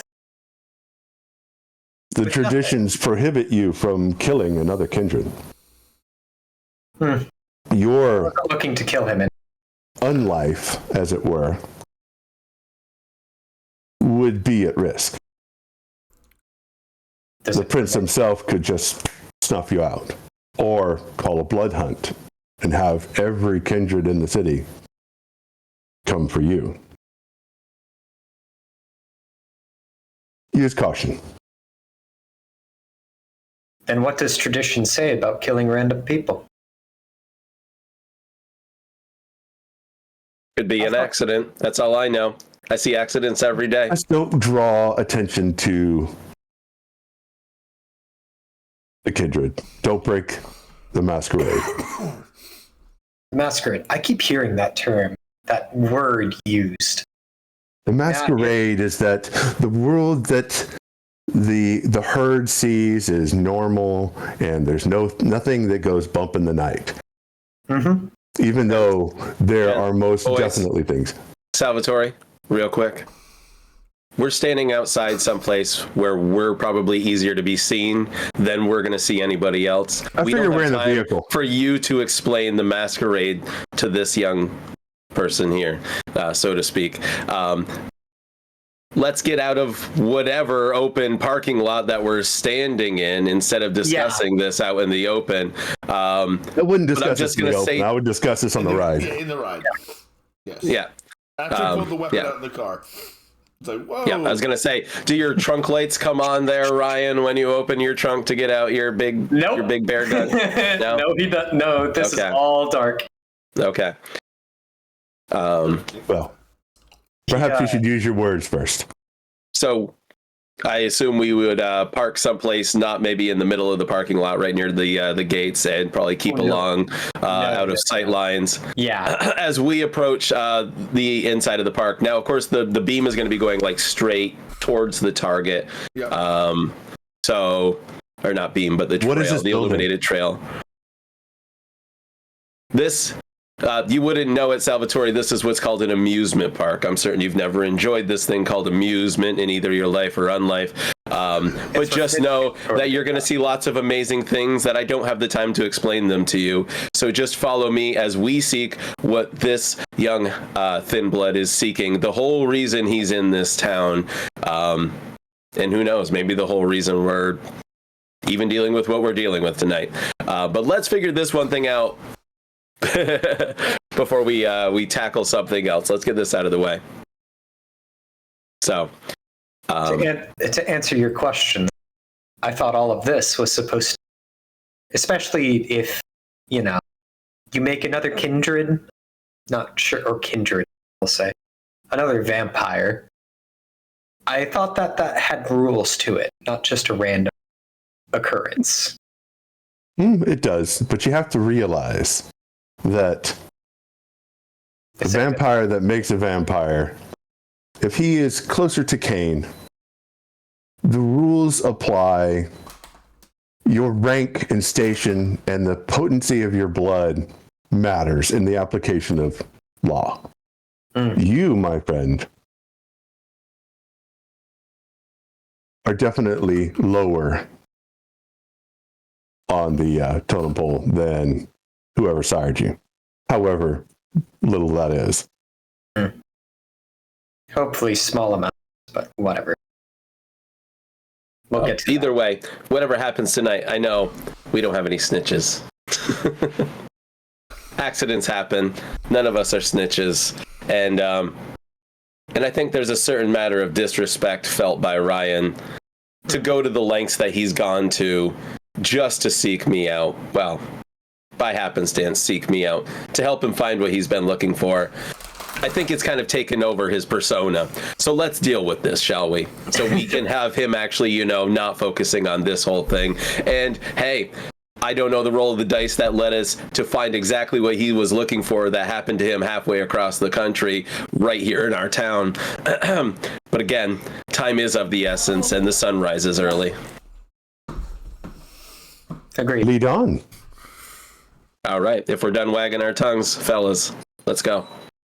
As soon as their eyes are off me, I freaking stealth. Okay. You get on-scene presence? Yeah, I'll go ahead and Make a rouse. Make a rouse check. Just looks back to Dante. Looks back. Gone.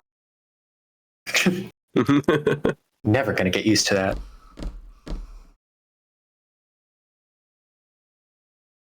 And when he's so, done, so you gain a hunger, Mm-hmm. Yep, But now you- I'm up to one. but you still rouse yourself. You still cloak yourself unseemly, and you enter your stealth. As you enter the park, it's eerily silent. It feels like a ghost town. Snow covers the worn pathways, muffling footsteps and concealing the cracks and faded paint beneath. You don't notice any. One thing you don't notice any footprints. I was going to say, hold on a sec, God. I was going to actually activate my Auspex heightened senses. Okay. Before we went in. Okay, absolutely. So give me a rouse check. Rouse that shit. Consular Ash. You do not get Bezos, hunger. no! More Bezos. Oh. Consular Ash. He's not Bezos. I don't own Amazon. I just own everything else. Ah! Lex Luthor, more I like. wish there was a way Really? to get rid of ads for everybody, but they won't let me because I'm an affiliate. All right, so you activate your heightened senses. You do not notice footprints. There's a lack of footprints anywhere. Even in the direction you're going, you're making footprints. Is there any place that looks like it's been, how do I put this, more recently used? Lights on, sources of heat. You say there's snow on the ground. Is there anything that's generating heat where there's snow melted? Like a building or anything like that? Anything? Yeah, we're following the trail in through, so. You're just following a beeline. So if Dante points it out, Ryan would be off looking in that direction, kind of like, okay. Even through a scope, like looking at all the fine details, like, okay, that door is open. All of these other ones are shut. Give Or me, a that wits, one's give me a wits plus awareness check. Oh, yeah. I'm searching as well, but I'm staying away from those two in order to observe anything watching them. Difficulty 3. Wits plus awareness, difficulty 3. Nice. You go. Nice. You go, guy. Well He's done. locked in this time. All right. You got a critical success. And Yeah, two of them. You need 2 of them to get a critical.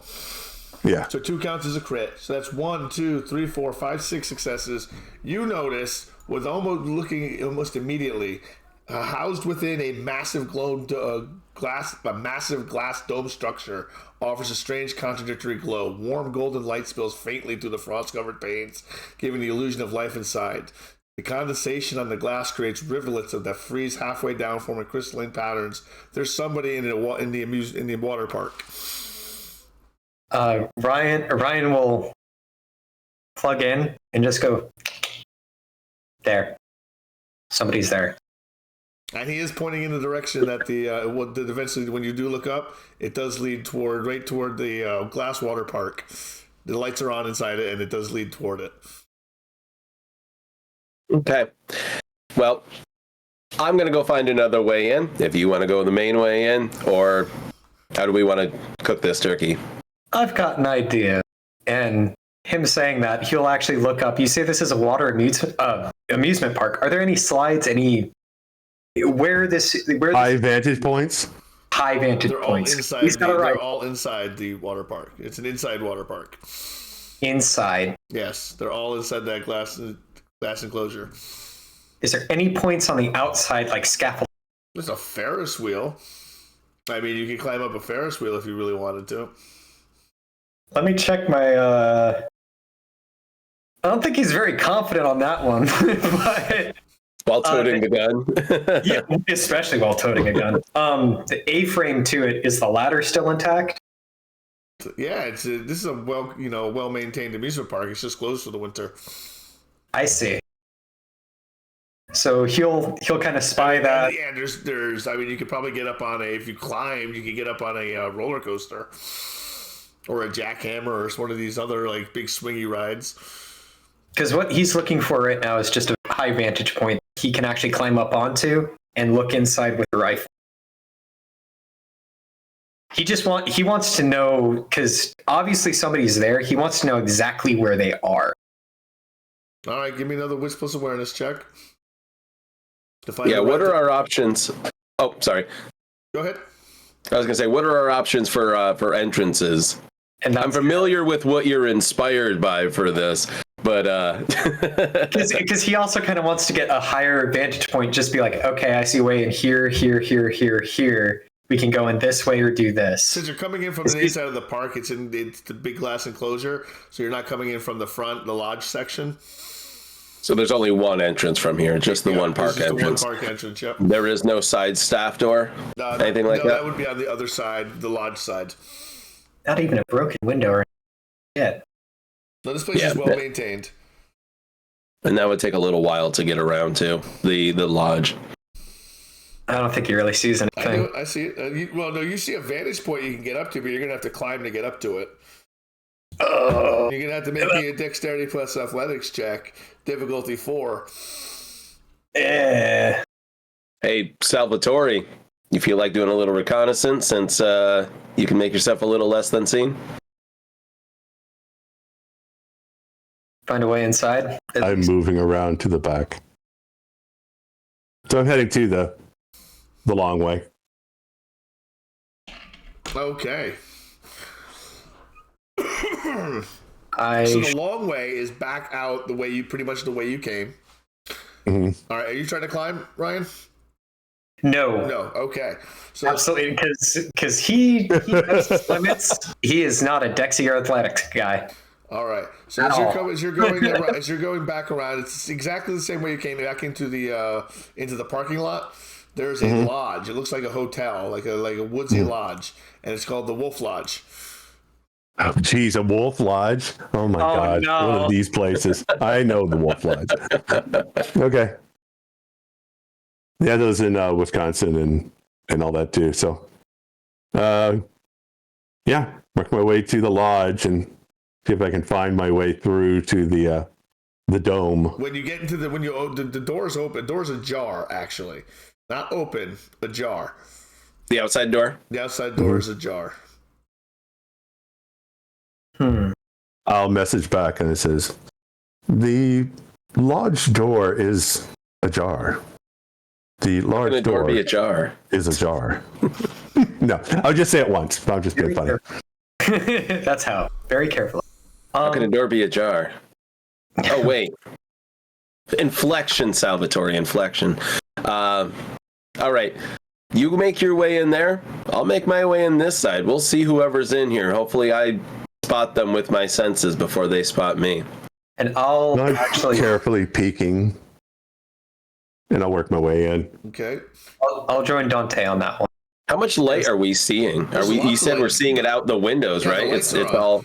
Yeah. All the lights are on. All the lights are on. So what's just on the other side of our outer door? Is it like it's a glass door and then there's like this huge pool area, like wave machine? Actually, right when you walk in is a lazy river.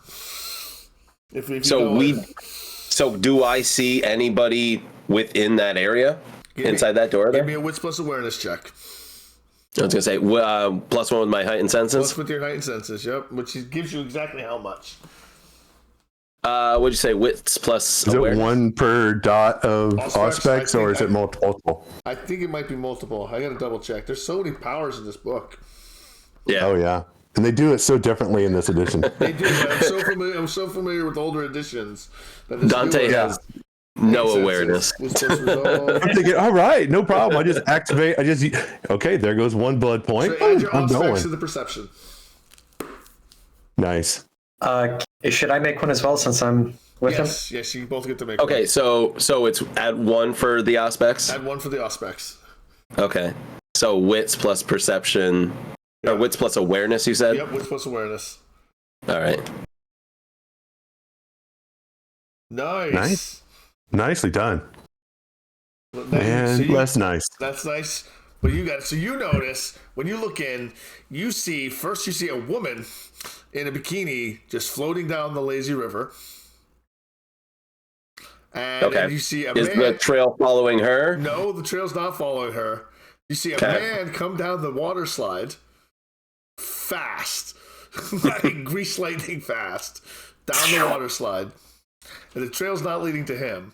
The trail is leading up to someone at the wave pool on a boogie board.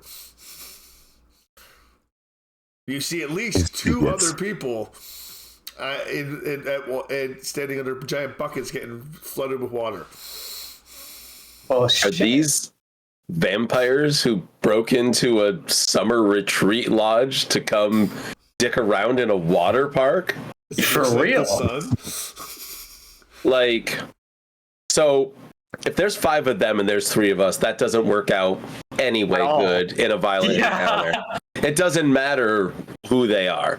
But this gentleman wants to know from, by the way, Ryan, that's the one you're looking for right there. Him. We're in board shorts. Yep. On The boogie board. On a boogie board. And we're still standing near the entrance, right? Catch the wave, brah. Yeah, bro. we're outside the glass doors. Have they noticed us at all? I haven't noticed you. They're too busy enjoying the music that's playing. It's Because the lights would be giving them a reflection on the inside of the glass doors, so they wouldn't see us. Exactly. All right. So seeing this whole clusterfuck, But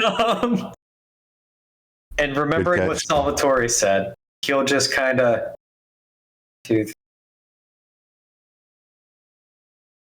and he'll set the rifle down outside and slide it off and pretend not to be too angry. Just be 5 versus 3. I don't like those odds. Salvatore, from your angle, as you're walking in, you see 2 people in the food area, just rustling around in the looking for a safe, rustling around looking for a safe for money or deposits that haven't gone out yet. And then when you look out, you also see someone in the wave pool. You see someone on top standing ready to go down the water slide, and that's all you see. You don't see the other ones that they saw. From your vantage point. Is there a maintenance area, like a place that runs the power to this place? Yeah, I'm sure. Yeah, there definitely is. What do you want to do? I'm going to find the maintenance area. Dante, we found who Ryan's looking for. There are 5 of them in the pool. What are you seeing? Excuse me, not Dante. Wow, I'm a little tired. Salvatore. I was about to say, hold on, you're talking to yourself. I'm Wait, disassociating here. I'm reading my powers. So yeah, Salvatore, we see 5 of them in here, and I don't like the odds of 5 against 3. What are you seeing? So if these are all kindred, Petty thieves. Digging through, looking for safes and deposits. what are these, just vultures? Like, or locusts, or whatever the hell they are? Probably. Do you have anything that can shoot more than one person per round there, Bishop?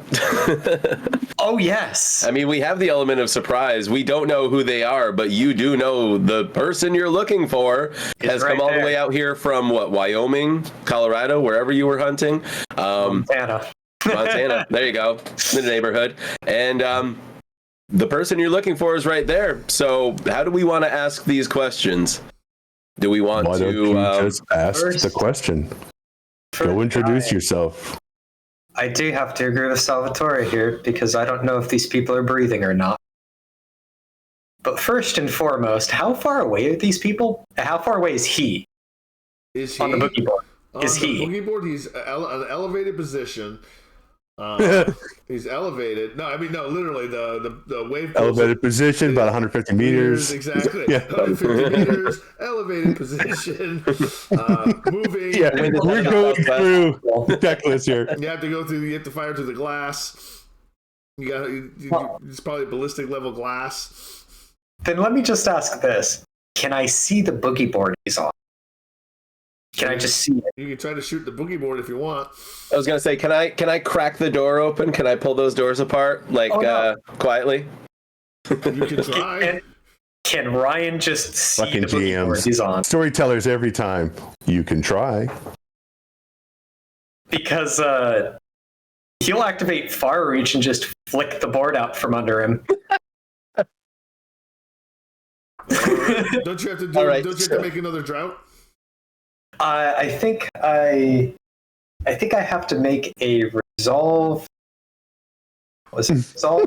Yeah, exactly. A couple other. Yeah. But Exactly, Pete. You spent. Oh wait, another drought. Yeah. Oh. Yes, I do. Yes, you do. Spending enough time behind a trigger, you immediately go like elevated position, distance range. Yeah. Okay. So we don't need any more. Not. We don't need any more Darth Thinblood action. I mean, that's so unsubtle. Do I see him? Not? I was about saying, and a gun's not. I mean, come on. No. I mean, no. This is true, but I mean, so what? You flip him off his board, and then you draw attention to us. I was so out of character. I was kind of hoping that flicking the board out under him would actually make him tumble more towards us, so he could just walk in and be like, "Yeah, what's up?" Well, he would end up in a pool, which is in between you and him. Yeah, so. which is So still, I was gonna say if he walks towards us to get out of the wave pool, it would give a cleaner shot. Yeah. He wouldn't be up on a wave. He would be giving you a clear target right in front of you. At this point, he's not considering shooting the guy because he's not alone. No, He was 100% expecting him to be alone. So while you at an guys are apparent park. while you guys are discussing and having your conversation, the woman comes back around again on the lazy river, just in a floaty. Which, by the way, again, he has actually, if they're still standing outside, he has put the gun down and slid it across the wall in a hidden place. So he doesn't appear to be armed right now. The one who came out of the water slide finally comes out of the pool, and he kind of looks just like a crackhead. So is he making just little vermin thin bloods to follow him around and help him? Is that a missing thin blood? I was about to say, Yeah, right. the description of Steve, were we given that? No one described Steve. He was Yeah, just called he's a crackhead. He was just called crackhead. So yeah, I think I kind of get what's going on here. Oh yeah, how old does the woman going around the lazy river look? I mean, Does she look like she's a young woman. a very young woman, like almost 23? legally not a legal young woman? No one was embraced who was underage in my game. Okay, thank God. No, okay, that's just wrong. That's very noble of you, God. Still, darkness, not darkness. Still, do they look around Ryan's age, which is anybody's looking at him, 23, 24, early 20s? Yeah, everyone's kind of young. All right, and these are just people swimming, right? Nobody's packing. Nobody's. You can't. No one. No, you don't. No one's. I was gonna say, I got my heightened senses. I don't see people with like braids. Clothing to be in a water park. So yeah, Boogie board clothing. All right. Well, Ryan, I don't have all night, so I found who you're looking for. Are we asking questions? Are we shooting bullets? Are we going home with our dicks in our hands? Please, do you want me to make introductions, or are you going to? After that, he'll just push the door open and walk in. Okay, an alarm goes off. See, I told you it was closed. It's always closed in wintertime. You know how water works, Dante. We killed God. Yes! My master plan worked. Oh, okay. All right. So you open the door, and everyone stops what they're doing. The woman in the pool jumps out of her thing and is in chest-high water, and she kind of starts to get out. The crackhead kind of... I'm going to head back towards where the people were. As soon as I hear the alarms, fuck. All right, they start freaking out, and they're just looking around. One of them grabs a piece that he had. They weren't dressed for the inside of the water park. They were just dressed in leathers, jeans, and they had one had a crowbar because they were looking for a safe. The other one had a firearm. Mm-hmm. Just comes out. No need. I'm not security. Don't worry. I just want to talk to that guy. And he's still on the Yeah, board. I'll fall in behind the two guys that were rustling through safes and stuff like that. I'll just kind of fall in behind them, follow them through. They coming back. One of them points the gun. Whoa, yourself. What are you guys even doing here? It's the middle of wintertime and you're in a water park? I mean, I believe me, I get the sentiment, but come on, man. What are you trying to do? We're trying not to go crazy. Yeah, I get that. On several levels, believe me. Which is, again, why I want to talk to that guy. The one up on the boogie board. Not the gun. Not whatever you're putting in your face. That little piece, okay? Chill. Does not look impressed. All right, No, give me a manipulation plus persuasion check versus resolving composure. Plus manipulation plus persuasion?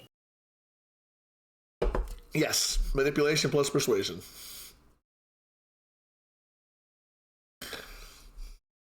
Let's see. Can I help? Can I re-roll that? I'll spend a willpower. You roll 3 of those dice. 3 of those failed dice. I'm gonna say, can I help? I mean, if you want to, you'd have to walk in. You can add 1. I can add 1. You can add 1.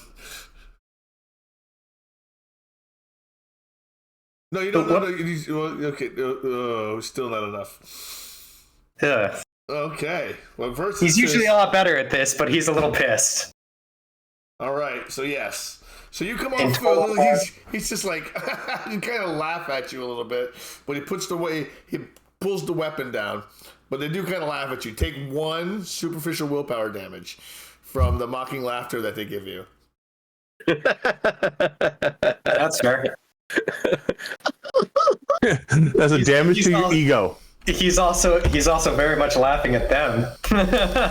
You feel that sting? That's pride fucking with you. It is. And he's got way too much of it right now. Oh yeah, he's a very proud man. Oh yeah. They're laughing at the dude who owns Montana. Come on. All right, so man, the one on the boogie board steps off the boogie board, and walks across the water. Not through the water. Walks across the water. And then just continues kind of walking off the edge and slowly, very slowly, floats down. Sure hope he's not trying to impress anybody, because, I mean, I could be lighter than a feather, too. Yeah. So, do I recognize any of them from Lake Blackwater? No, you don't. No? So. No. Me either. No, you don't recognize any of them from Lake Blackwater. All right. That's a new trick. But if you're trying to be Jesus, I don't think you're him, buddy. He already died. He goes, "What can I do for you?" Oh, you can't do anything for me. Except for answer a couple questions. Well, that's that about means it. I can do something for you. Maybe. We'll see. I just want to know. Why? Who? Oh, that's cute. That's real cute, friend. Yeah, no. You recognize. I reckon. Is he wearing any amulet, by the way, or any? No, he's not wearing anything. He's not wearing anything. He's not wearing anything on his neck now because he took it. Yeah. Kind of like, see, you're missing some jewelry there. Mm-hmm. Wait, are you the rich kid? Yeah, I'm the rich I kid. thought you died. So did a lot of other people. Oh, wait, no, they didn't. I'm a little too important times, but you probably didn't even fucking realize that, did you? Didn't know. Are you? Didn't No, care. wait, hold on. Yeah, no, you are just the stupid. This is awesome. Okay, sweet. Well, cool. So this is all just happenstance. You didn't even know. You didn't even fucking. Oh my god. Well, the point was, I thought it would work. Didn't think it did. Thought it wore off. Didn't think it took. Happened before. Sometimes it does. Sometimes it doesn't. Look at you now, all grown up with a big gun. Oh, Ryan Gallagher, bold and brash, thinks he's a hero but falls with the crash. With a shotgun in hand, he makes his stand, but his courage dissolves in a footprint in sand. Hey, Ryan, you were looking for Mary Poppins the whole time. I know, right? This guy should get a fucking job as a comedian. There's the two guys. Sorry. Yep. Are we still at the entrance on the one side? They're on the entrance on the other side.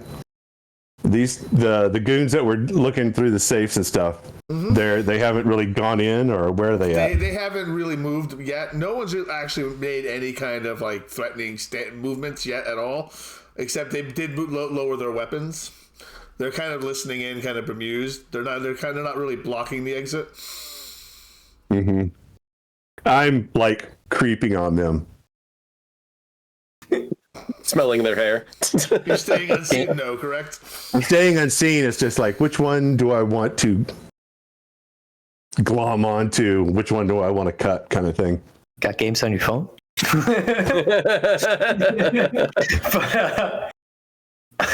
I know. Yeah, going through the scenarios to how do I effectively murder these two?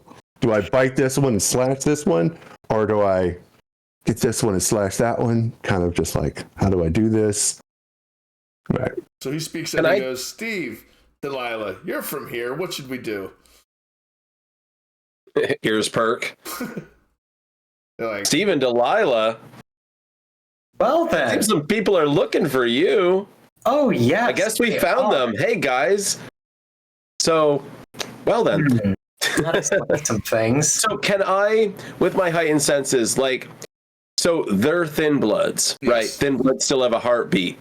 Can I get a sense for who still has a heartbeat? The only ones who have heartbeats are Steve and Delilah. Okay. The other ones are not thin bloods. They are just straight dead. Good to You know. don't hear heartbeats or anything from them. No blush of life active. They're not breathing. There's no heartbeat. They're not pantomiming at all. They don't seem to care about that. So, Ryan, unless you're going to ask her to the prom, I think we should get out of here. You have what you want in a sense, and you're going to have to wait a little longer for what else you want. He just puts his. But I don't think that we should. All right. No, I do have all I want. I do, and he didn't even need to fucking do anything. What's your whole deal anyway, bud? Are you just here just embracing people on the random for an experiment? Like, what is your point to all of this? To this whole... Actually, no, don't even... Not even that. Oh, you want to really know what it's all about? Oh, do I now? Do you? I mean, sell me on it. Let's see what you got. Well, brother, there's only one thing I have to say. In these end times, in these nights of final nights that are coming for us right now, there's only one thing we can say and one thing we can do. And that's just everyone give me a praise, Cain. And the other ones, Steve, Delilah, and the other ones all yell, praise Cain. And everyone else, no one seems to know what that means, and that's just fantastic. It's the cult of Cain. I was about to say, Ryan just kind of stands there and goes, so you start a fucking cult of personality? I guess we It's found not our even glee you? club. They laugh. Brother. That's just pathetic. That doesn't ring any bells, does it? There's nothing I would have come across. Yeah, I know exactly what that is. I was about to say, probably everybody but Ryan knows what that is. So he just goes, "No, you're right. This wasn't even worth it." Turns around and walks back. Have fun robbing a fucking dead-end water park, friend. Maybe if you want to go anywhere, I can give you a job. They all just start laughing at you. Yeah. Walks off. Were there any vehicles that we saw anywhere? No. Okay. I was gonna say you could drop an air tag in their wheel well. Oh no, believe me, I had the same thought. But yeah, he'll walk outside, grab his rifle, just walk back to the Bronco, not even waiting for anybody else. He's, to anybody looking, he's just so thoroughly disappointed. All right, as he walks out the door, they kind of let him just sort of go. What does everyone else do? I wait for them to escape, basically. Watch the others for a second to see if they're going to pursue. Once he closes the door, the alarm stops. Yeah, I was right in front of him. I turned around before he did. So you didn't get left behind? I was about to say, yeah. No, Dante, I'm not just standing there. I told you we have to leave. Okay, so you did not get left behind with the Sabat. No. Yeah. Oh, the Sabat. Oh, The Sabat. Okay. Again, Ryan doesn't know that. So. All right. Now you have your who. I guess if you want to find out who he is, it's, I don't know. You going to want to tail them? You going to want to figure out where they're going to go tonight? Because I have people for that, but yes, that would be nice. I was going to say, because 7 versus 3, I don't like those odds. The devil doesn't like those odds. Nobody does. Even with loaded dice, that's a bit of a far reach. But the only question I have now, considering that this is just, oh, yay me, I can do whatever the fuck I want, no consequence. I'm guessing that kind of trips a little things, and he's saying this as they're walking. I guess that kind of trips a couple things against the masquerade or whatever you people's code are. What the fuck was that whole praise Cain bullshit anyway? Dante, give me a intelligence plus a cult check. Again, I should know this. Intelligence in a cult. Yeah. All right. Half is 4. Do you want me to roll it? No, you know this. Hail Satan.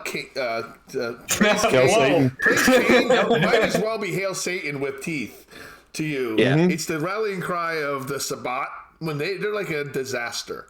They're a hurricane of blood and destruction. That place is probably about to catch fire if you don't do something about it. Something bad is about to happen. The Sabat is in town. I called Juliet. So, a few things. We found the crackhead and the teenager, and they're hanging out with at least 5 Sabat who've taken over the lodge.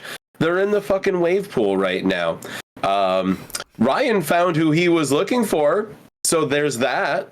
Not out west, but right here under our noses. I know that you're still dealing with your situation that Ryan helped bring to you. So how are we going to deal with this situation? How are we going to keep the masquerade when we have 5 wild cards directly linked to the whole shitfuckery that brought us together to last night at Elysium? And this seems to be our missing link. I mean, for all we know, they could be the reason why Marcus got the crap beat out of him as well. We don't know what they're doing. He tried to pull all some, Chris Angel bullshit, walking out of the wave pool like he can't, float feather. So what are we doing with this? Because it's not like we are equipped to take care of this situation. And I don't want that lodge to burn down any more than you do. Loads rifle with malicious intent.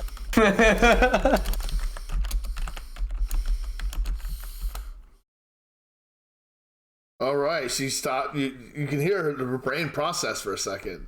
You said Sabat. Hail Cane and all. Where? Wolf Lodge. In the wave pool. In the right wave now. pool. Right now. And what are they doing?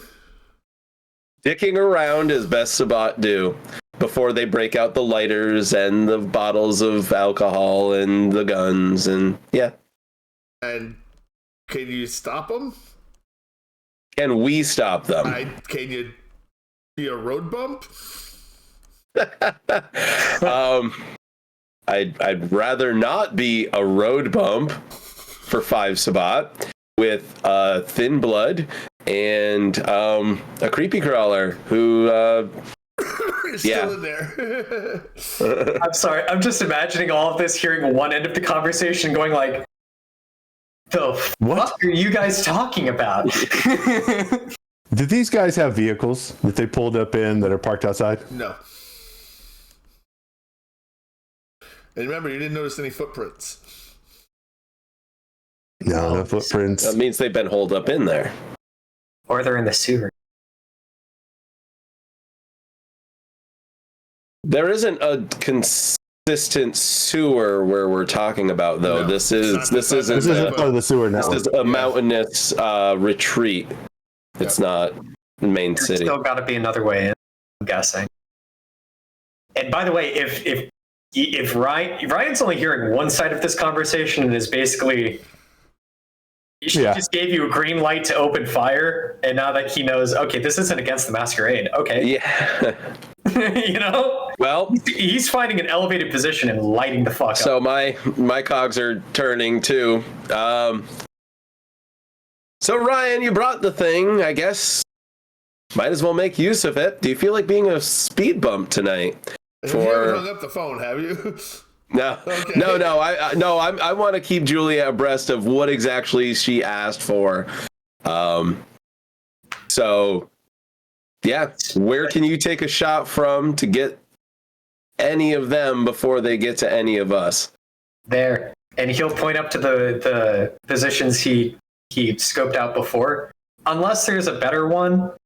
Because again, he's not very much of a climber. He just, if there's like a ladder or something like that he can get up onto just to get the main guy, he absolutely will.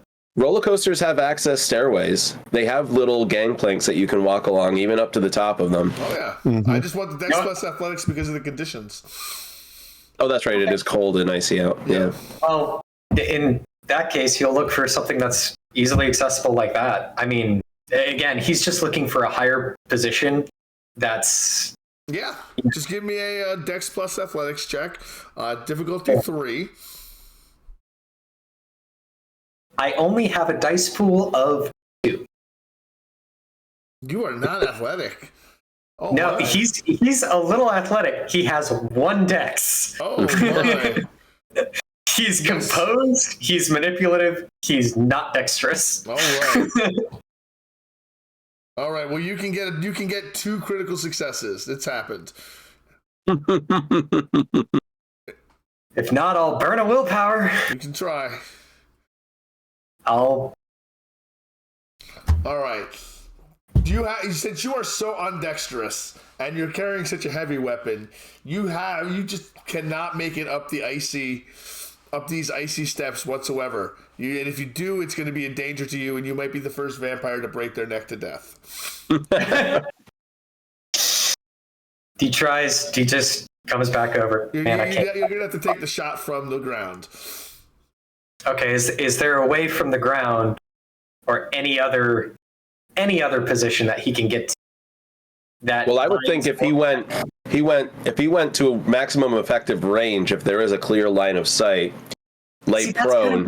That's kind of what I was thinking at first, because he wants to be either far enough away where they don't realize where the shot comes from at first, or at least a high enough position so that they can't even get to him if they wanted. So, considering that, if it's from the ground, you said this is a water park. Does the terrain have an uphill? Is there any part? Well, the water park, not so much, but there's a mountain on the other side of the highway. You might be able to get up there and shoot down from if you feel like going into the woods. Which, I mean, he's no stranger to that. It'll just take time. But by that time, he's afraid that they'll do something or leave. Ryan sights his shot as the sun rises over the Adirondacks. If I'm going to hell, I'm taking you with me. I mean, shit. Is there any position on the ground where he can get the majority of them in his field of view? If not, then just the one dude without having to go to get them all, no. There's no position you can really. I mean, you can get on top of like a concession booth, and you can get most of them. But they're moving around. They're on the lazy river. They've gone back to doing whatever they were doing. They've just stopped. Like they don't even care about you. Okay, that's fine. No, that's good. That's actually really good.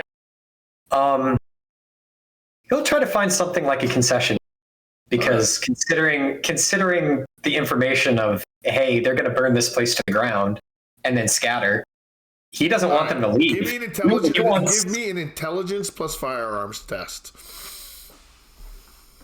Intelligence plus firearms? Yes. To find the most advantageous spot to make this shot. That you can get to. That you can get to. Does my specialty come into play here? What is your specialty? Long range firearms. Or precision weaponry. No. Oh. You're not actually firing the weapon. You're looking for a vantage point that you can get to without killing yourself. Willpower. Okay, so all right, yeah, you definitely want to spend willpower. 3 of those. Ryan is going to have 0 willpower. So that's 3 successes. That's 3 successes. You find the spot that if you take it, you'll take no negatives to your shot, other than normal coverage from the glass that's in the way. You can't do anything about that. That's just fine. All right. He'll post up on there and be like, alrighty. I'm going to stay next to the wall where the doors are, but to the side of the doors. Okay. So I'm out of any sort of line of sight. And if somebody pursues out towards him before he can take them out, I'm going to be right there. Don't fucking miss. Is Salvatore still on site inside? Is he still near the 2 up there, or did he exit the building? No, I'm not. I'm in the building somewhere. Yep, I want you to give me a intelligence plus technology test. Oh boy. It's a great plan. I want to make sure Salvatore can pull it off. Wait, what? Oh no, secrets. Secrets. I think there might be security cameras, and I think there might be somebody watching them. Yes, that's what you needed. You needed 2 successes. Yes, on 2 dice. 2 dice. All right, you managed to. The lights go out. Oh, that's right. You were cutting the lights. They're vampires, though. Vampire doesn't mean you can see in the dark. Nobody can see in the dark, even vampires, except for me. You see 5 sets of red eyes. Fuck me. Oh yeah, I gotta activate mine too. As the lights go out, Ryan's gonna come over comms. Oh, nice. Are we starting this off? Alrighty. You've got thermal vision, right? Thermal, night, all that good stuff. Real quick, God, how many are there? Because we saw. Oh yeah, I guess there would be 5 vampires and 2 thin bloods. There you go. Yep, there you go. Thank you. Yeah. So I would say on this rifle, he actually does have night vision, but not thermals, because thermals are a huge, heavy scope. Yeah. So yeah, that's It's already a heavy rifle. He doesn't need to be lugging around 30 pounds. It's okay. The thermals won't help you with the kindred, but they will with the thin blades. That's fair. That's fair. But yeah, no, there is a night vision adapter at the end of the scope. All right. So who are you shooting? Okay. So we're going into our 3 rounds of combat, I suppose. Who are you shooting at, Ryan? Because you have the long range weapon, you get to go first. Did Mr. Boogie Board get back to boogieing? No, he's not boogieing. Where is he? He's just sort of, going in, where you spot him. He's standing on top of a water slide. Top of water slide. Trying to think if I could like Hitman that and make the whole thing fall over, but no, he'll just go right for him. Right for him, because since he's so prominent, and since he's the one that fucking pissed him off in the first place, he's so composure plus firearms -1 because of the glass. Recover.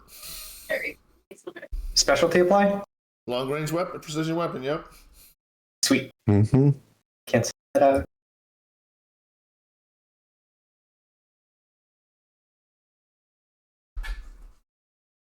Nice. Sweet Jesus. 4 successes. 5. 5 successes. Hold on, it might. I'm reading something because I'm rolling against Death Athletics. Yeah, no, you're fine. You're fine. Well, does it apply since it does apply because he has celerity. Yes, celerity. But he has to activate it. He has to activate it. Yeah, so I have to see if he can do it. And I'm not sure if he even knows that I'm shooting at him yet, because Ryan came in looking unarmed, and then left the building, picked up his rifle, and then fucked off. It's a free action for rapid reflexes. Shit. Okay, so its duration is passive. So you fire. You got 5 successes. Yep. All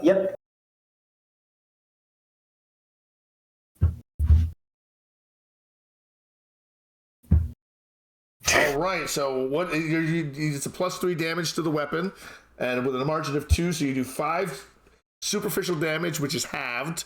So you do 3. As the round strikes him, it hits him in the chest. Boom. He flies backwards, but moves very, very slowly, and is able to kind of catch himself and bring himself down and give himself cover underneath the water slide. Boom. Oh no, it's silenced. So it's like, yep, it's silenced. Make the next one a headshot. all they hear is just the glass break, and suddenly this dude gets hit. And then it still has a sonic boom, but yeah. Oh yeah. You don't actually see that because it's so dark. You see his red eyes, and he is now okay. So, who's next? What do you do, Keywork? No one's come running out yet. No, I know. It's kind of I don't want to run in there because that's asking. Crazy, yep. Give me a half a tick. Let me see something real quick. See, at the beginning you were asking why Ryan was making a bomb. This is why. This is precisely why. Did you bring the bomb? No. I'd rather you throw the bomb than I go in there. He wasn't able to make it. He wasn't even able to find the parts for it yet, so he's trying, man. See, the only offensive thing that I have other than just melee and brawl is extinguish vitae, but I don't want to do that.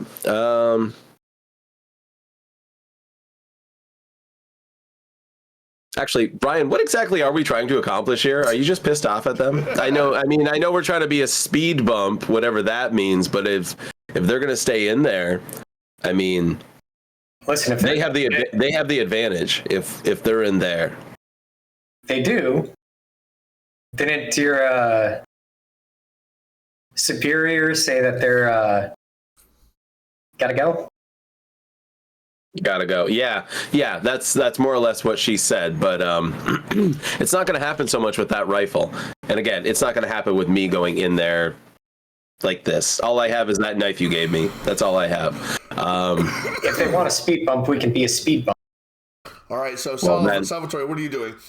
I say let them come. And I'm creeping around the building looking for anybody that's a straggler. Anyone that's looking around that's gotten separated from their buddy, that's my target. All right, you see red eyes in the darkness, a little bit away, so the scouting away from you, maybe toward the front entrance. Mm-hmm. Slip in behind him and. All right, so you're gonna grapple him. Strength plus. I'm going to bite him. Yep. So you got to grapple first. Yep. Strength plus brawl versus his dexterity plus athletics, because he has no idea you're there, so he's not fighting back. That's 4.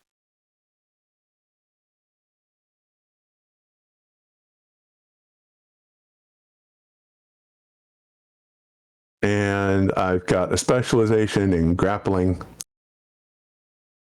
That's 1. Correct? Yep. And actually clear it.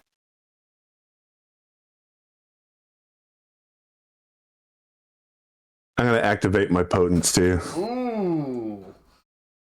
Uh-oh. Which power do you have again? I think you have a pretty powerful one. Lethal body. Lethal body. Oh, that's causing horrendous damage to mortals, tearing skin and breaking bones with bare fingers. that's not really going to do shit for Against the vampire, it's just no. Yep, that's for mortals. yeah. Do I still get the bonus from potence from being strong, or No, that's your power. that's it? Okay. Yep. So, all right. So That doesn't do any aggravated damage to Kindred? Nope. no, it's all bludgeoning. Breaks bones. It basically turns it to lethal, which for a vampire means shit. Yep, they just have that anyway. Okay, so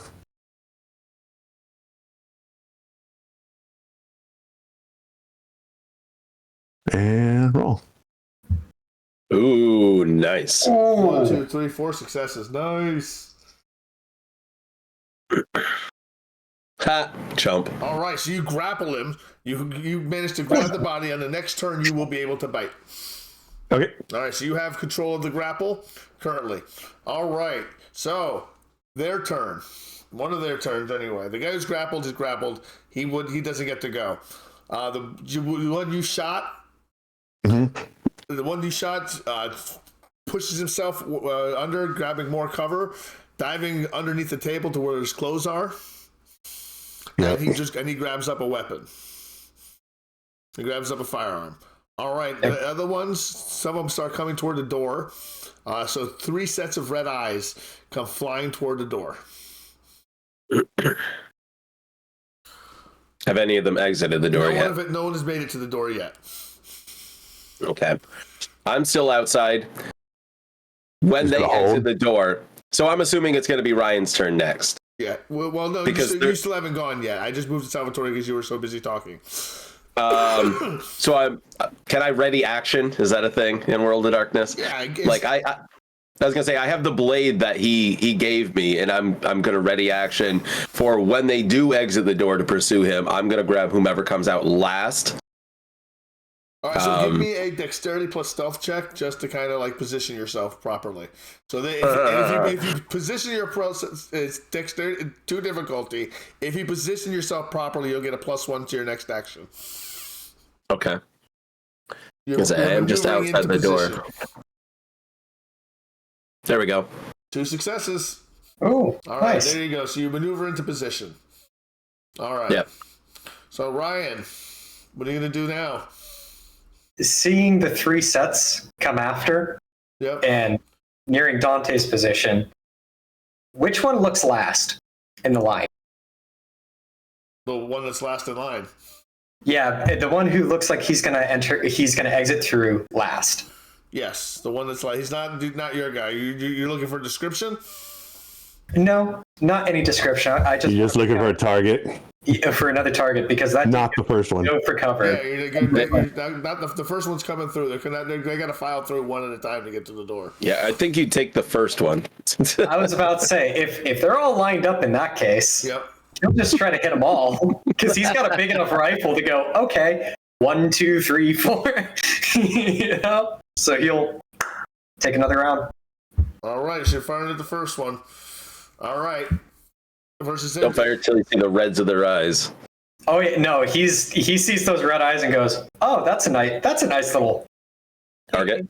Yeah. Stay on target. Stay on target. Almost there. Almost there. Is there any minus to this one? No, there's no door. They opened the door. Yeah. They haven't opened the door yet. Okay. They're just So, getting, you still got the getting negative to the door, yeah. So -1. -1 specialty.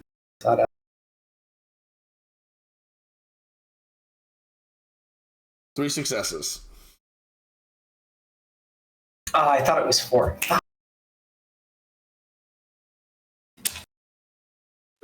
All right, so you do 5. You would do 5 damage, but you do 3 because it's halved. As the round strikes 1, and the body just sort of it stumbles back a little bit, and the other one kind of pushes it forward. You're not dead, just keep going. So it pushes it forward, and it grabs the door, opening the door, coming through. The next one comes through after him, and then the third one comes through. What are you going to do, Dante, as the third one comes through? Well, I'm going to take Ryan's ridiculous knife, and I'm going to draw just a nice clean line across their throat. Coming up behind them. You're going to make a cold shot? Yeah. All right, so you're going to make a strength plus melee. Okay. -2 for the cold shot. Oh, because I'm not just striking because you're going directly to cut the throat. Are there any bonuses for setting up beforehand? you got the +1. I gave you the +1 for being in position. Oh, okay. So strength plus melee +1 -2. -2, yes. Okay. So you could half the bonus. You could half the handicap in half if you was setting up. Also, what is the advantage of called shots? You do more damage. Yeah, two success. You have no hunger. That's right. Right, no hunger. Okay, so while you're trying to do that, this one reacts. Oh my goodness. Hello, friends. We're in the middle of combat. Thank you for stopping in. We really do appreciate that. As Dante Crow, played by Keywork, is attempting to grab a vampire by the back of the head to slit his throat. He argues and pushes his way out, trying to get to jump back on you, so he does get to make his strength plus brawl attack against your strength plus brawl. You got 2 successes. It's his turn to go. And he gets 1 more than you.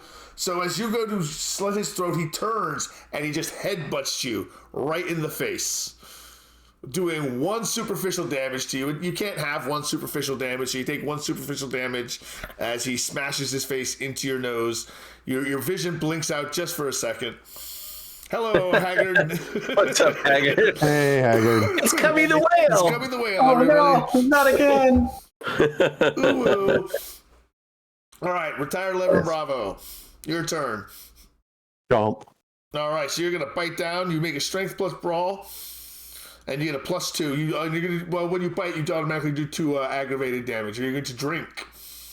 I am going to drink him down. Oh, okay. So you drink from the vampire. Let me just read that real quick because that hasn't come up yet. Is Salvatore going to Diablerize him up? I was about to say, Diablery? Oh no, already? Talking about observing traditions and watching his back. I was about to say, now I feel like I should have gone and bought Dragon's Breath. 3 turns later. All right, so you do 2 aggravated damage to him, but he's going to try to fight back. So make your strength plus brawl, and he's going to make his strength plus brawl to try to get him out of it. He does not have impotence, so he does not get super strong.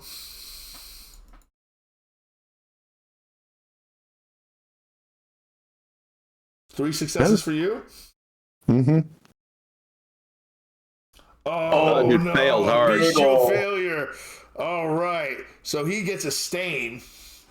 But he doesn't get a bestial failure because he did get an actual success. You both tie, so you each do 1 damage to each other. But he manages to break. Can I use willpower to Yes, you may. maintain hold? Yeah, I will utilize that willpower. Yes, let's go for it. I like the way you think, my friend. I'm going to stay in control of this. No.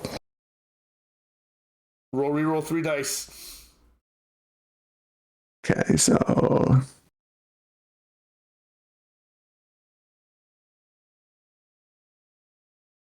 Damn, nice. You got it. You maintain the hold and you bite into his neck, doing your 2 aggravated damage to him, and you begin to drink from him. Feeding from other vampires. A vampire who feeds and another vampire slakes 1 point of their hunger for each point of increased hunger they inflict on the donor. Willing or unwilling, feeding from a vampire of at least 2 blood levels of blood potency higher than the drinker slakes a point of hunger for each point of hunger gained by the donor.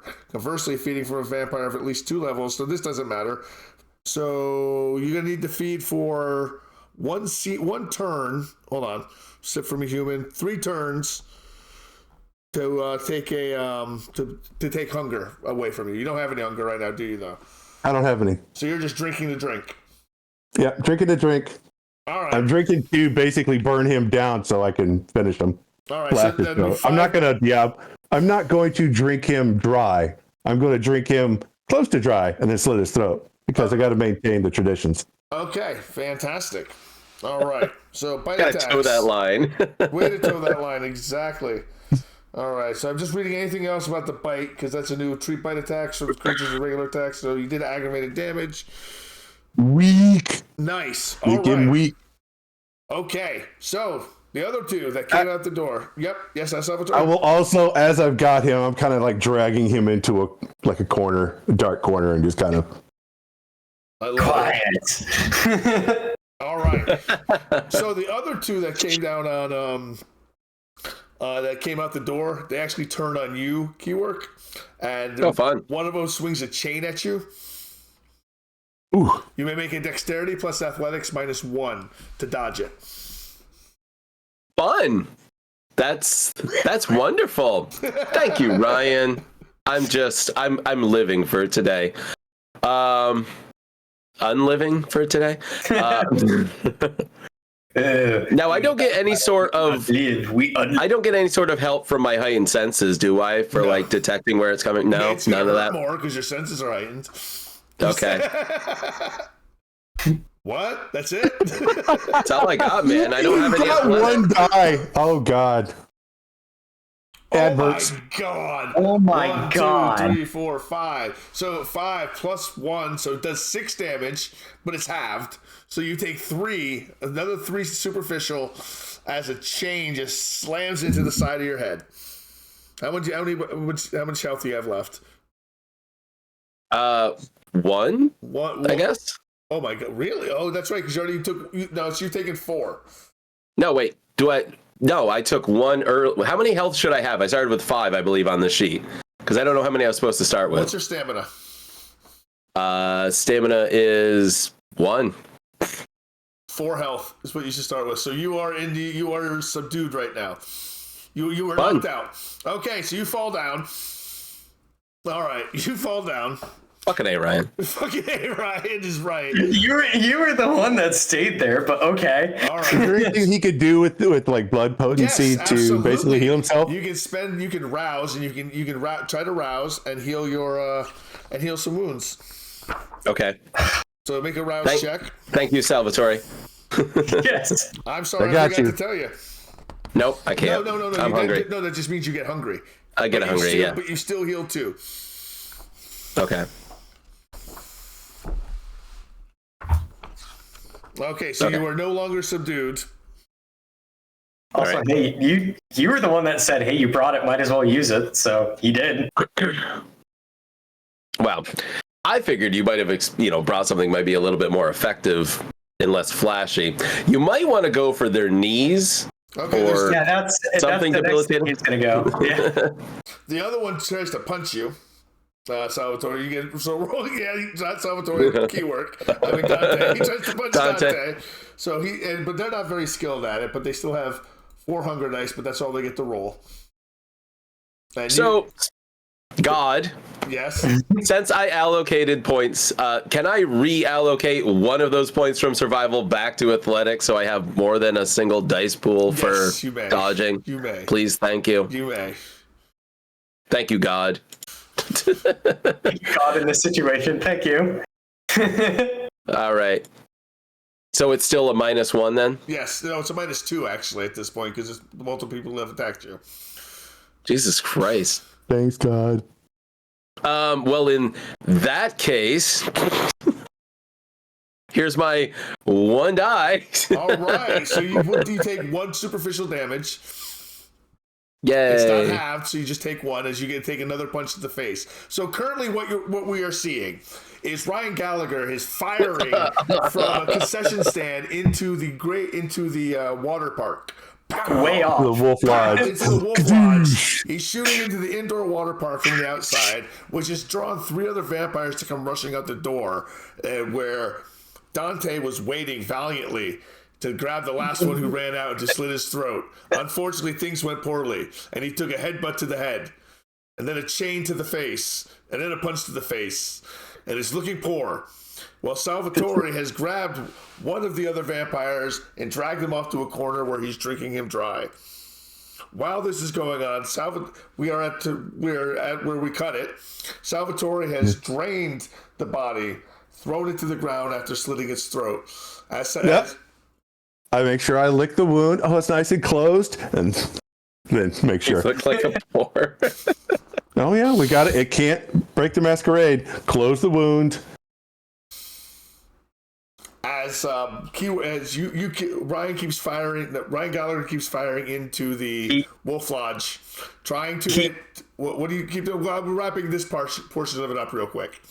What do you do? He would seeing as the normal rounds are not doing shit, he would take the hollow point that he had prepared ahead of time with the silver in it, load that, and start firing at the ones who are attacking the work. Oh, you mean the one you should have had in there? The one that he should have had, but nobody told him silver was effective versus vampires. Nobody knows, right? Nobody knows. Okay, so he's just throwing shit at the wall. You fire a silver round at the vampires. Okay. At the werewolf. At the vampires. So. Is he able to time it in case they're all so they're all lined up kicking my ass and he can hit more than one? We got a cha-cha line to beat your ass. If he gets a double critical success, yes. You can line him up. If you can line him up with 4 10s. With 4 10s? Okay. You're firing though. All right, so you're firing at one. You're firing at the one who's beating him with a chain, I take it. He's the one doing the most damage. Oh, yeah.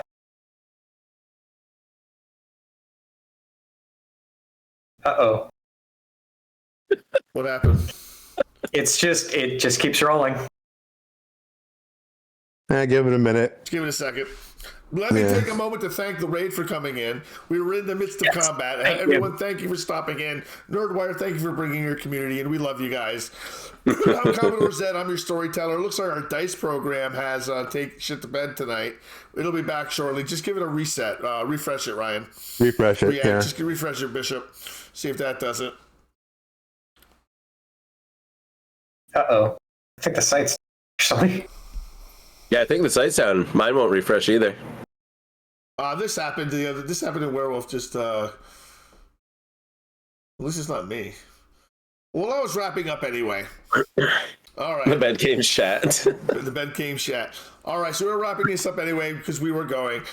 As you fire, you don't kill them, but eventually, as you're fighting back, Dante, suddenly you see the life. Then you go all the dice, and you only get 4 successes. All right, so he'll definitely. I'll take a willpower, but he'll spend enough willpower to make sure that they. Well, you don't crack any eggs with a gun, as you're learning with vampires. Yes. As they keep absorbing Silver. No. How is Silver working out? Silver, they itch a little bit. They scratch at their wounds just a tiny bit. They're like, fuck you. What the fuck? Do it. They don't even know the difference. They don't even notice. Writing that down, use incendiary. So, Dante, the light of your life starts flashing before your eyes. At least you think until you hear the horn. till you hear a horn as a truck plows into the 3 Sabbat that are whipping your ass with whipping your ass with a chain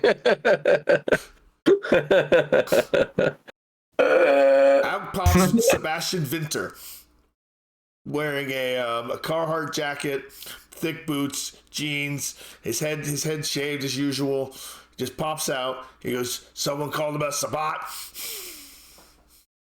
Yeah, thanks for showing up. Yeah. I'm gonna roll to heal some more. I'm bleeding. I'm just pointing at those guys. Oh no! You're hungry. So no, is that 2 points of hunger? No, that's now you have 2 points of hunger. Okay. All right, I healed my 2 points of health. All right, cool. Yeah, no, thanks. About time. Thanks, Ryan. You're welcome. You see, he walks over to the bodies that are just sort of like that have been hit, and he just first one he takes is Rowan wood steak and just jams it into the heart. He takes another one. Go ahead. I was gonna say, we know that there's at least 2 more vampires inside. We don't know if Salvatore's gotten back to us that he's taken one out. He could be sitting there, licking his chops. We still have the one that Ryan was after inside. So, yeah, we let him stake them, which it's amazing to see somebody stake a kindred. Dante, you're a thirsty, injured fellow. You should probably replenish yourself and heal yourself. Just grab one of them. Yeah, I grab a Capri Sun. Exactly. They're literally Capri Sun at this point. No, I don't. Well, no. So how does that affect a farmer if I feed from a vampire, from a kindred? It's the same thing. It's like feeding from a human. You probably don't want to. Your humanity, you probably definitely don't want to. Yeah, I'll pass. Not my taste. Yeah. I'm just reminding you that's an option. So he stakes all 3 bodies, and he says, "You said there's more?" 2, at least. All right. So you've taken care of one. What do you do? You don't see the other one. The other one's there's 2. There should be 2 more in there. Yep. Find another one. Lather, rinse, and repeat till I get all of them. You don't find another one. The thin bloods have left. Mm-hmm. Is my Illuminate Trail of Prey still going? It is still going. That goes till sunrise, right? It goes till sunrise, yep. All right. I assume, Salvatore, you let us know that you... I will let you know that one of them has been dealt with. Okay. So there's at least one more, the one that Ryan was after. And I have a charm right now where I can find them. So... Yep, it leads to the west, out of the thing, into the sky. Into the sky. Into the sky. Well then. That's a problem. Into the sky. So Sebastian, he went that way. I know you were kidding earlier about Ryan and Mary Poppins, but I didn't think you were actually being serious. More serious than I knew at the time. Well, thank you for showing up, for keeping I'll me search from around getting my ass kicked the building for any others. All right, give me a Wits Plus investigation check. Okay. It's 3 investigation. So 6. The forensics come into play? No, because you're not looking for fingerprints. I'm looking for clues. What's I see footprints or blood dropped. Throw it in. Drop the one. Yeah, give me your forensics. I'm chumming for that. I am chumming hard. Okay, so Chum. what's he rolling? Wits Plus investigation. Yeah. Can I help? You can. All right. I'll help too if it makes a difference. I can't help. No, when you help, all you do is add 1 dice to his dice pool.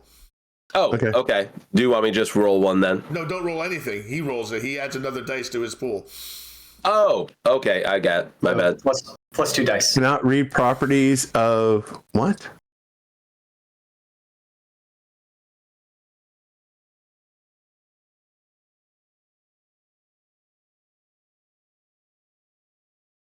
Damn, boy. Ooh. Ooh, nice. All right, He's on that you trail. find 2 sets of footprints that Following. you follow them out to where you find a set. They pass the into the woods, past the out of the parking lot into the woods, and when they stop at a set of snowmobile tracks, and the snowmobile tracks go north. And then They're gone. And you see 5 other snowmobiles in the woods. Alrighty. And I will give a vector, to your northwest in the woods to the right. 5 snowmobiles. They took off. And what time is it right now? It's about, How long? it's about midnight. Midnightish? Yeah. The night is young. Night is young. So now we have our tie to everything that's going on. Whoever this Sabat is, and his merry little band of cockroaches that are been squished, except for our 2 loose ends, directly tying into 4 loose ends. 2 thin bloods as well. Yeah. well the 2 missing ones, right? The 2 ones who Destroy the spot, it seems. the ones who were claimed to be taken. Yes. At least by your associate Salvatore.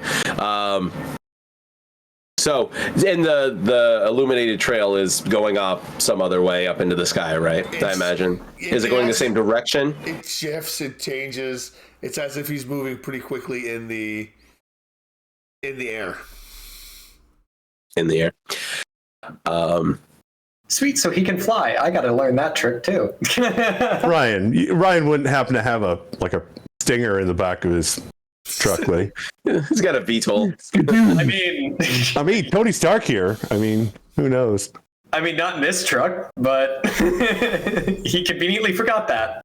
All right. So as I pick myself up after having the crap beaten out of me as Sebastian shows up and takes care of business, I do contact Juliette Dumond to let her know that our loose ends are wrapped around the Sabat, or at least one in particular, and it's very convenient that is the one that Ryan is looking for. This is very convenient. And I let her know again that we have found, or at least found, the 2 thin bloods that were supposedly missing and linked to this breach of the masquerade. Do you think that they've got anything to do with the thin blood experimentation? Well, who told us that they were taken for the experimentation? The thin bloods. Which one? Jasper Wright. He's suspected. So. Yeah, but I told you guys that was all completely. So I guess it is. They were guessing because all they knew that they were missing. So we're just chasing our tails and happen to find a group of random Sabat who break into the lodge in the middle of winter to dick around. And we actually, I don't know if there are loose ends. We've just happened to found the 2 have gone missing. I'll Super come duper. back to where the group is and where Vinter is. Vinter's stacking bodies in the back of his truck. And you notice he's got a can of gasoline back there. 5 snowmobiles right over there, about 150 meters.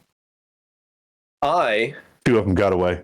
I'm going to go in and find whatever blood splatter came out from Mr. Mystery on the back wall of floor of the pool. And I'm going to do a taste of blood.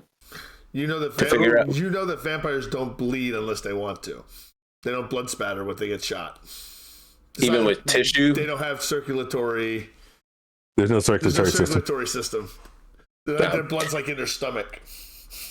It's weird. Well, I was going to say, we don't know it. Well, where exactly did Ryan hit him? I thought you said he hit him in the chest. Hit him in the chest. So there was no incidental blood? We can say there's enough to you get a taste if you want. I was gonna say all I need is a drop. What are you looking for? You know. Let's see what information you're looking for. Taste the blood. I think he's looking for Resolve like plus a blood sorcery. Difficulty 3. Resolve plus blood sorcery. Difficulty 3. And I'll go get the one I drank down. Drags his corpse back to Venter.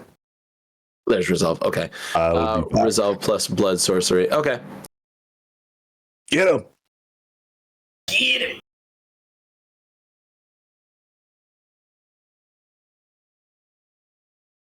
You got your 3 successes you needed. Yep. All right, so you can identify it as vampire.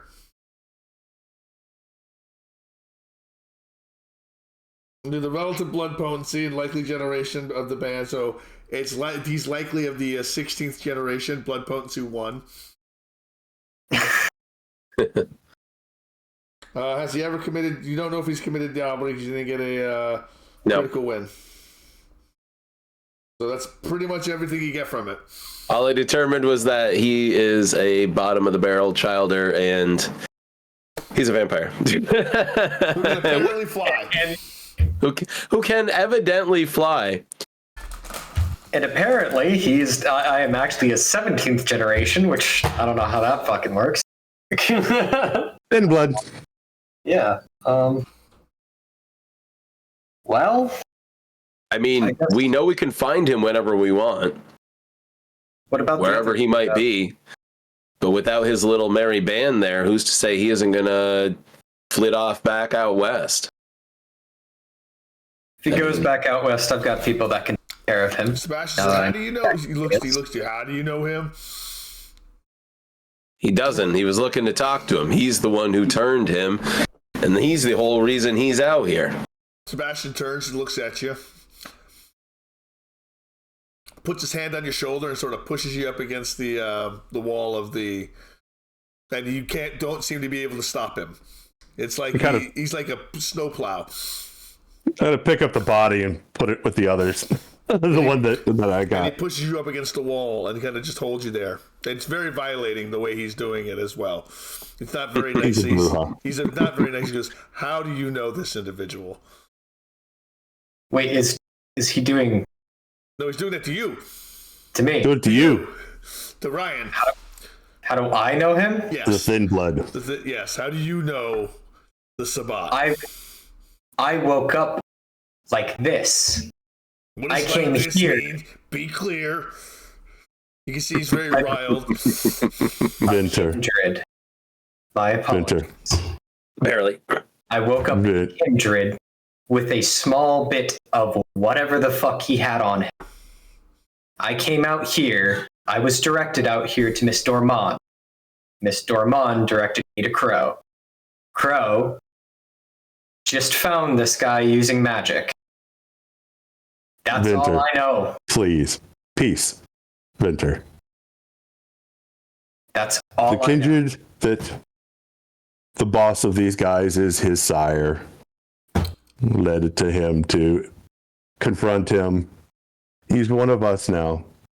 And let me be clear, I'm not with him. He lets you go, and it's like your feet touch the ground again for a second. He runs his hands through his shaved silver hair, turns around, gets in his truck, and just sort of drives away with the stacked bodies and the thing of gasoline. You can see gasoline. We're going to be a fire pit and a barbecue. Actually, they'll just ash. Well, no, they'll burn because they're so high of generation. They don't ash. Just blah, blah, blah, sizzle. So yeah, Ryan's gonna kind of breathe deeply again. You're still on the phone with Juliet, aren't you, Dante? Yeah. I think he never hung up. Exactly. No, We never finished the conversation. No, just keeping her on while everything going on. Keeping her abreast. Fix my nose a little bit. Yeah. So, the night is young, but I'm tired. If anybody wants to follow me, I'm going back to my place. You know what I know. If you find anything out, let me know tomorrow night. I'm sick of Kindred and people and everything tonight. I'm done. I tried to do my best, and I was a speed bump, literally. You, my friend, have helped out more than anybody else. For that, I can thank you. You need anything? Don't worry. I know. You know, by saying that, you obligate yourself to him. You just obligated yourself. You just gave him a boon. Yeah. If the dude just literally, in Ryan's eyes, the dude just gave him all of the information and pointed him to the dude. So, And took a beating for you. And took a beating for him. A pretty vicious one, too. So yes, no, he well knows what he's getting into with this. All right. So we've chased our tails and wound up with more questions and broken noses, or at least one. Let's, like I say, at least we know names and know that more than we. Let's. So I've seen. Well, I mean, I don't need. It doesn't matter that I've seen Mystery Sabat. We have his chunk of jewelry, but I have seen the teenager and the crackhead. Yes, I can never remember their names. You have Delilah and Steve. Delilah and Steve, so I can find both of them. Yes. And trying to think of how that could best play out, considering I can only see my trail of prey, but Ryan can move around during the day, as they can also. So But I don't think Crow knows that. What? That you can move around during the day? He didn't disclose that? No, you all were asleep, and he just kind of mysteriously. There was He's a thin blood. But yeah, you could probably assume. Yeah, he's a thin blood. I would think so. Yeah. I mean, you disappeared and showed up with a car. With a car, yeah. The evidence is there. It's not like, oh, well, It's like one of those, we kind of look at it for a second and go, oh. Heightened senses, all I get is just banana boat up my nose. Ryan is just, slathered it on. But no, I think we know. None of us are dumb. Yeah. Despite how we act. All right. Listen, he's not the most intelligent guy. So okay? as you begin, as you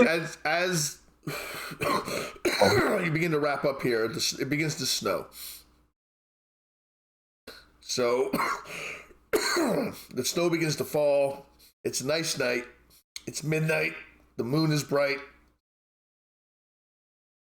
At this time, you hear through the woods a howl. I'm not kidding, because this is in the past. This actually happened. You hear a howl, and then another howl, and then another howl. It's a chorus of howls that seems to carry. We got some damn coyotes. Nope, I'm going back inside. Right. It's like, you're outside? No, we're not. That's not a coyote, friend. That's a. And it sounds as if they're having a conversation amongst the different groups, and you can hear it all over town. I'm going to ground. Ryan, we're going to my place. We're going to ground. Yeah, I'm heading to the tunnels. I bid you adieu. I'm sorry, is there something about wolves now? Well, let's just say last time I heard something like this, I was advised to go to ground. So I'll let you know when I know. For wolves? Now, in his mind, he's still thinking of werewolves, not werewolves. He doesn't know those exist either. You've just learned about an entirely new world, and it's a world that's populated more than one thing that goes bump in the night. So, I mean, Salvatore was kind of riffing on it to begin with earlier. Just know that I've had enough for tonight.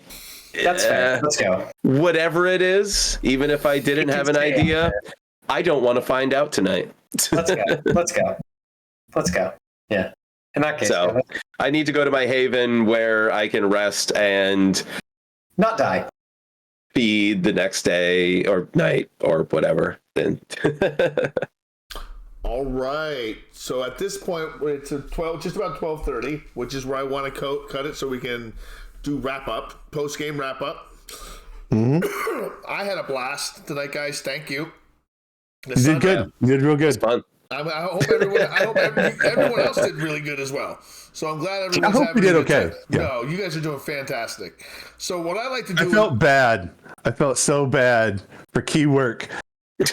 I'm gonna hang out at the door.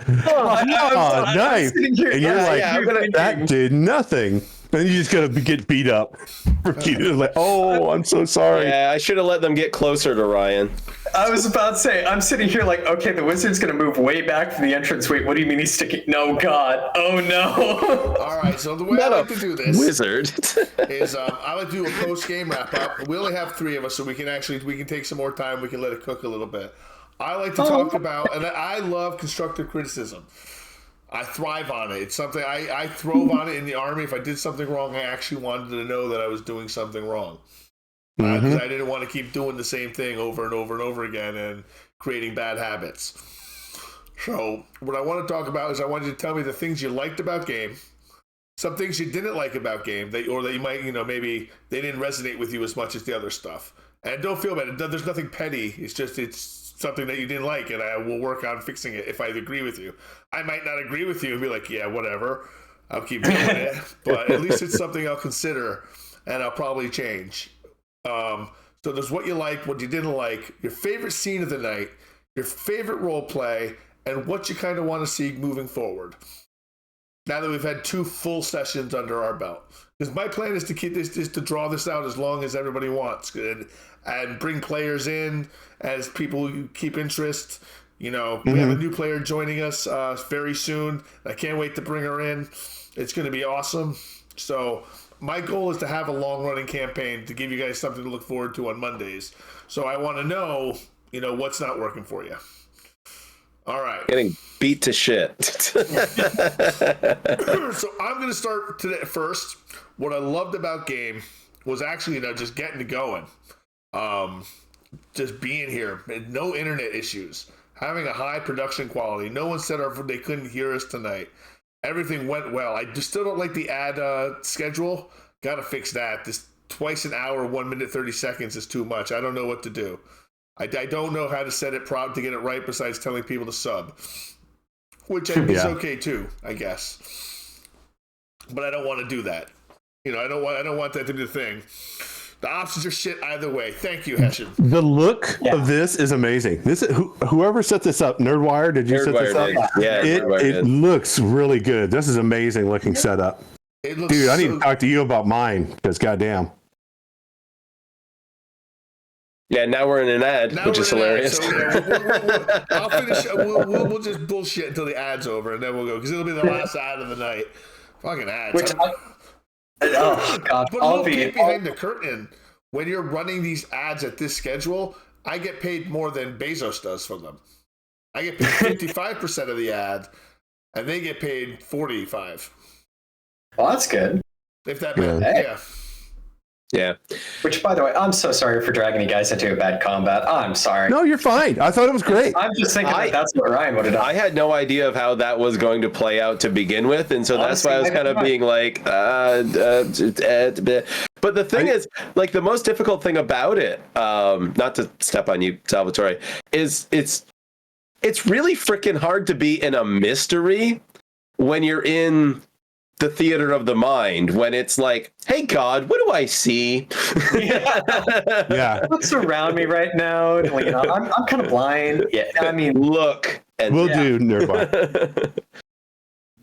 It's really tough to find out to look for the breadcrumbs is the hardest part. Yeah. And when Salvatore was talking to the dude, down in the tunnels there, talking about Alaric and, looking to see that the evidence. And it's just like, he's like, there are all these moving parts. And it's like, yeah, but you're fucking standing in the way. And I can't say that because I can't meta knowledge that to Salvatore. I know, exactly. Right. It's just like. All right. So what I liked was I liked how the game progressed. because this is supposed to be the actual way game progressed at episode 2, and it would have last week, but we didn't. So we're caught up to where we are, and we're going to progress forward. What I didn't like about game, you're right, it is hard with trying to get subtle things across sometimes. Yeah. It really is, without being like, okay, just, you got a good dice roll, here's the answer. Because I try not to do that. I try to be a little bit more subtle by getting mysteries across. are hard. Mysteries are difficult. They're very tough. And hopefully I'm doing a good enough job. I hope I'm doing a good enough job. My favorite scene tonight was the combat. Really?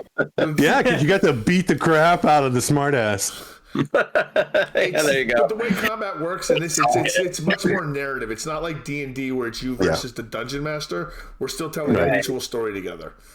I knew going into it that, if we did it the D&D style by the books with the character sheets I have written for these characters, you three would have gone in there and would have gotten ruffle stomped. Annihilated. Yeah. Annihilated. But the thing is I was trying to stave off combat as much as possible because I know how this works from 2 decades ago, without even before this campaign. Again, I said the first thing I said was 5v3. There's no good ending to this if it becomes violent. So I was trying to think of some way that he could get the information that he needs without it coming to that, because I didn't see a good ending. I was hoping there was going to be more role play in that. I was hoping for no fight.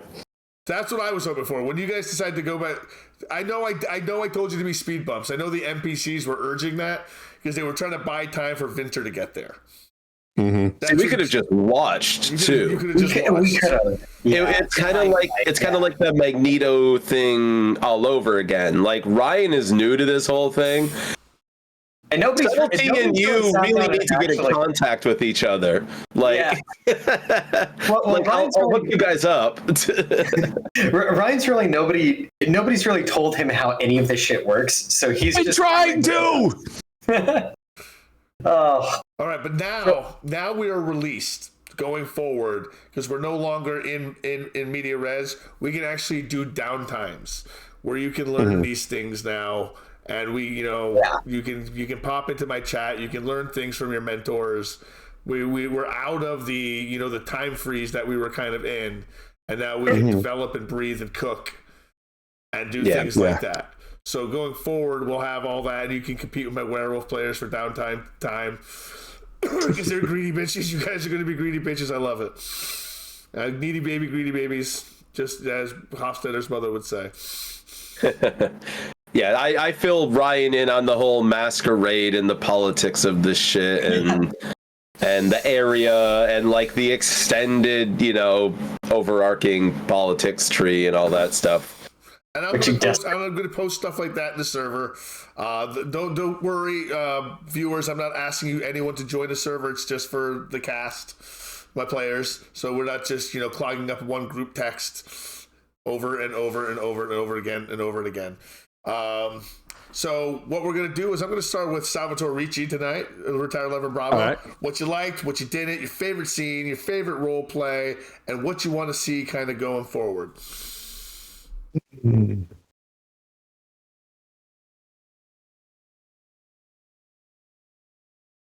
Okay. Let's see. I loved seeing Ryan go in there to confront his sire and being all flustered and being, the duck out of water and also completely off-footed, because they don't care. He wasn't going to get what he wanted. He wasn't going to get the catharsis he wanted.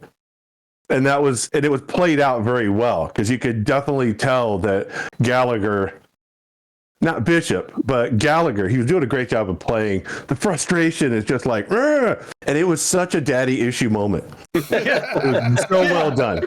Bravo. You love me. Thank you. It was perfectly done. I thought that was great. Didn't love just getting through some of the frustrations of mystery and just not being able to chase down leads, and there's no way to fix it really. It's all these little toggles that you got to adjust as GM. You'll figure it out. You're doing fine. Either we're going to stumble through it or we're going to Forrest Gump it, whatever. We'll get there. A blind luck. Want to see? Let me interrupt you just real quick because you're on the right track with the Nosferatu. Mm-hmm. So we are tracking. You're tracking with the Nosferatu, and he told you what you need to do to get the information. Did he? Yes. He did. He told you. He told you what you need. He's willing to give you the information. He subtly told you what you needed to do. You might have missed it. So maybe go back and listen. Go back and listen to the VOD in that section. Dude, send me a message.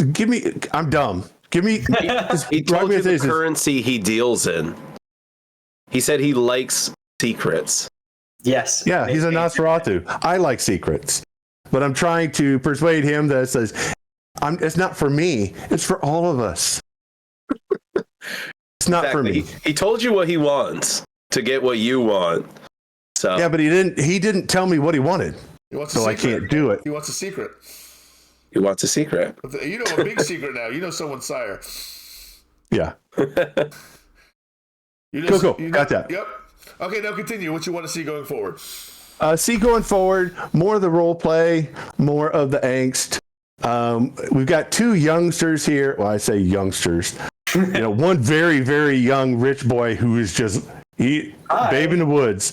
Yeah. And then we got the fairly young Dante, who is world wise in how all this works and is such a smart ass. It's just like he's caustic and it's frustrating and it's perfect. Yes. For an old, shriveled up guy, finds Dante very frustrating. It's just, but you get through that.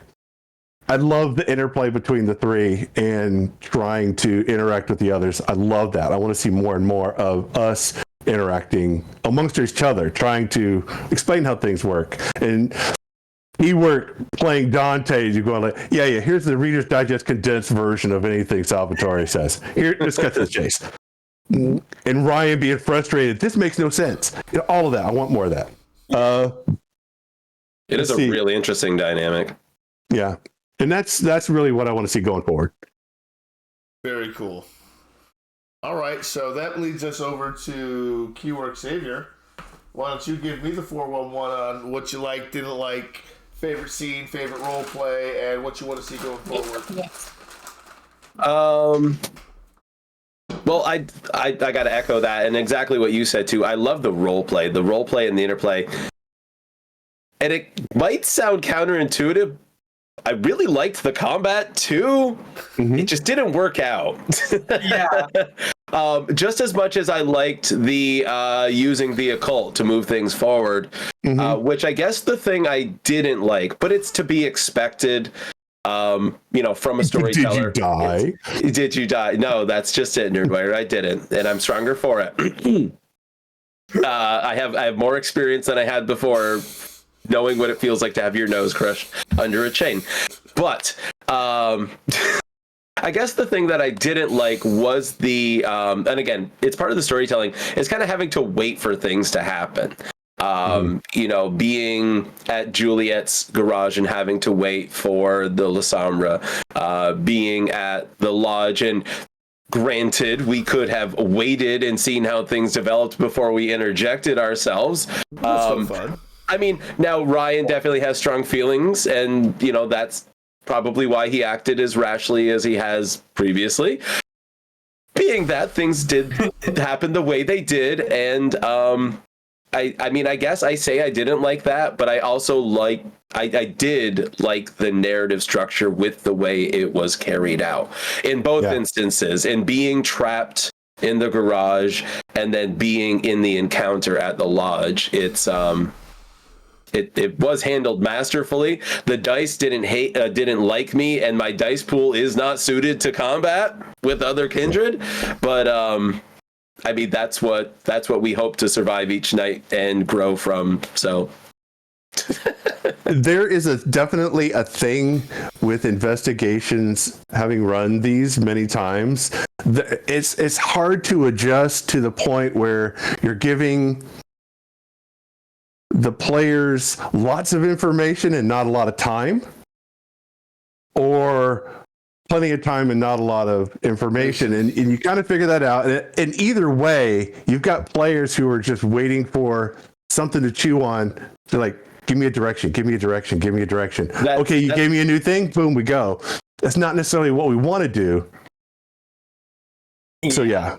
Well, that's just it. It's So I'll give it to you in just a second, Ryan Bishop. I say it's my least favorite part, but I'm not saying I want to see less of it. It's the mystery thing. It's the difficult frickin' part of the mystery. It's how do we find the next thing to follow that clue? And I mean, we kind of have that right now. We have, I have some stuff that I'll be able to pass the two thin on bloods, and we have the mystery Sabbat that we are able to locate anytime. Assuming they say that's a huge thing for us. Oh yes. But yeah, my least favorite part is the waiting, the combing for breadcrumbs. But I'm not saying I want to see less of that. I have no complaints about the experience. So yeah, Zed, quit stringing us along. So stringing you along. I'm trying to understand. Do you want the plots to be more active, where they're coming more at you, or do you want them to be? Do you want me to hold back more?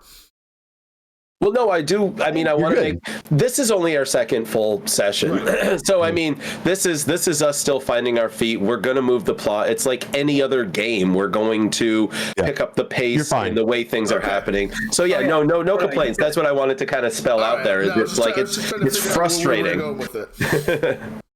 Was his mini man coming at him at once? Okay, I got. No, that. I just had 3, Haggard. I'm fine, thanks. I'm good. I just had 3. All right. I need recuperation. So I think I get I think I grok what you're saying right there, and it is tough. It's tough because I want to present enough that there's for you to do, but I also want to let everything cook. I try to let everything cook as long as possible because I want to give you as many opportunities to role play as much as you want. So sometimes I want, I'm looking for something, but I think right now with the current plot line that's out right now, well, we're the kind of at an impasse in Werewolf 2, like what next? It's nice to have a breadcrumb, but I'm enjoying the freedom to choose. Well, that's just it. I'm fine. If we're stuck at an impasse, if the role play is working, no, I know. I'm just saying, if it feels like we're stuck at an impasse, if the role play is working, that's fine. That's what I'm here for, honestly. Letting it cook. We don't have to fight the last boss and, save the princess, so to speak. Yeah. It's the experience, man. It's the journey. The letting it cook is actually a tool for GMs to enhance a bit of tension with the players. It gives this oppressive feel like there's stuff happening and you need to do it but you can't, and so that builds pressure with the players, which kind of enhances what we're trying to do. Dante just feels kind of pissed off right now, if nothing else, because he was trying to help Ryan and Ryan just did his thing again. Which again, I mean, not to echo sentiments or kind of do anything like that, but it's one of those feelings of it's unique and feeling trapped and yet so free, because Ryan's got all these tools at his disposal, but he can't do anything with them. He's dude.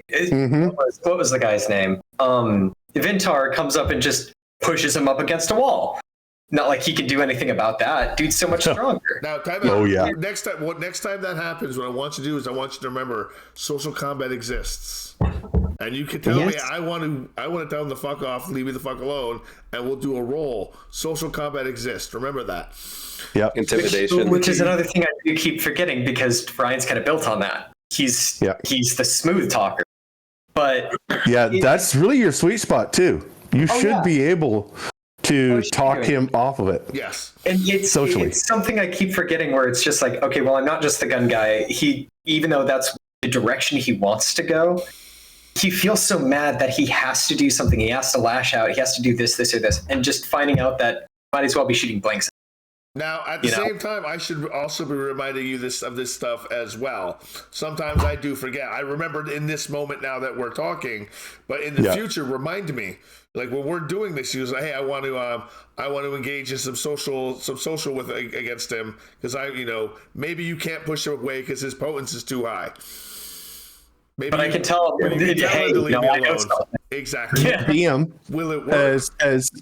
As storyteller, try and be mindful of reminding us of things that we have as options and things that we might know. Because a lot of times, as players, we know fuck all, but our characters might know stuff that's useful, and you're aware of that, but we're not. I think I did that better with keyword tonight. You did.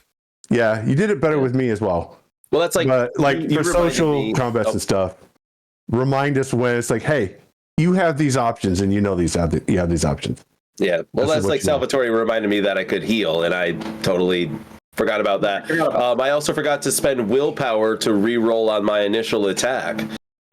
Limited though my dice pool may have been, it could have come out better, but I based on that. What I should do is build a flow chart, a combat. Well, combat doesn't flow like normal combat in any other system. No.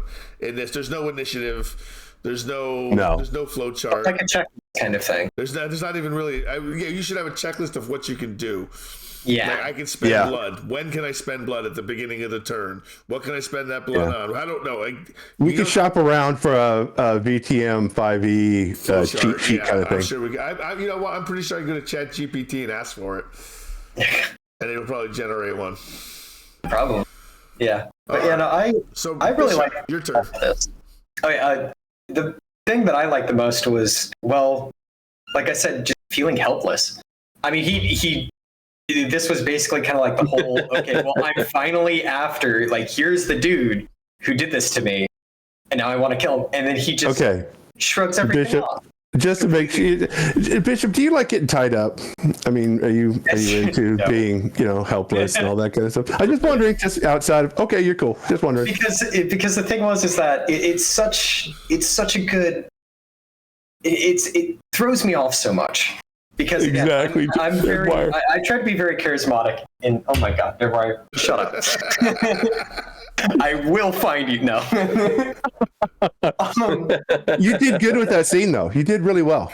Yeah, because I'm trying to sit here and think of a way that this character, who again was a shark in the ocean, and now suddenly he's thrown in with a fucking megalodon and like the bloop.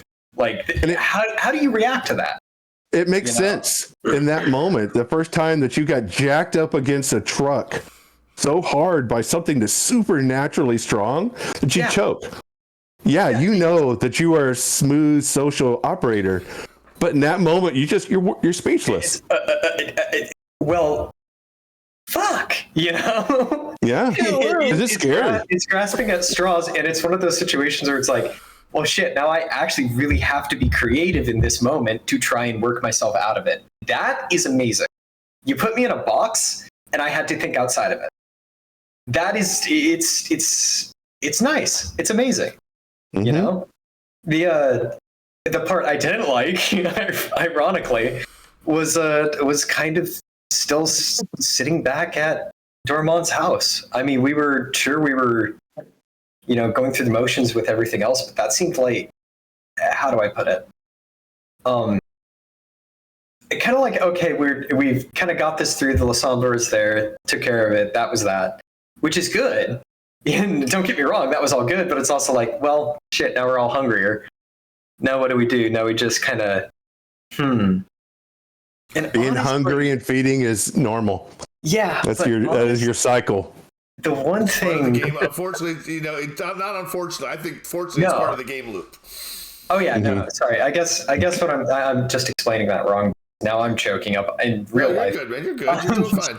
No, you're doing great. I want to hear the constructive criticism, man. I'll be honest. The one thing I didn't like the most was the fact of how immediate being able to find it was. Because it's one of those things of like, yeah, okay, holy shit, Dante Crow just literally. I think I misunderstood you originally of why you came to Blackwater, because you were looking for your sire. Yes, and he did not want to talk. He did not want to talk. Exactly. Yeah. And he absolutely I thought wanted you had to get tracked him down to. I was interpreting it as you had tracked him down to Blackwater, but just couldn't find him from that point. It just so happens that another player made a character who has the ability to take what you had and go. He's that way. He's that way. way. Because I'm magic and you're not. That's what? That's what happened. I do apologize, but that's literally what happened in this situation. That's great. All right, I've got this backstory. This should last for a while. Oh my god! And then Dante gets, now he's right there. He's right there. Yeah. And the best part too is that now I've shot him in the back of the head. Now I pissed him off. Dude can fly, and now he's a big bad evil guy. Like I think that's pretty cool. Like we're gonna have to worry about him later on down the line, and I know it. You know, Always his will. ass skedaddle, and now I'm sitting here like, shit, that's a big loose end. You know, that's something. That's not gonna be a small thing. That's not a hurdle. That's a fucking wall. What? Oh, I like that though. But yeah, as for things to improve on, I'm coming up pretty blank on that one. So I'm sitting here really enjoying it. It's just, again, I feel a little stupid for getting hyper focused on one thing. But yeah, it's just one of those things of like, oh well, you brought it, you might as well use it. Well, shit, that's all the justification I need. You check off guns yourself. You check off guns yourself. Yes. Yeah, I did. All right, I'm going to wrap this up pretty easily. I'm going to give everyone going to get 10 XP tonight. So it's exactly what you and your character would do, as Nerdwire says. I had a great time. We're definitely going to do next week. I believe next week Nerd at Art will be ready to join us. We'll try to get our character together. Let me read. Now we are fast forwarding. We can all read the news story. There is an earthquake in Lake Blackwater on January 20th, 9 a.m.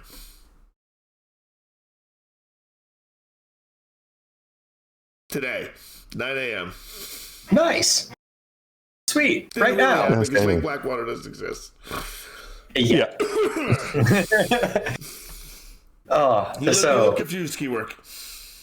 What's that? You look confused. Oh, I was looking at your message in the DM, and you said remember your blood sorcery rituals. So that was.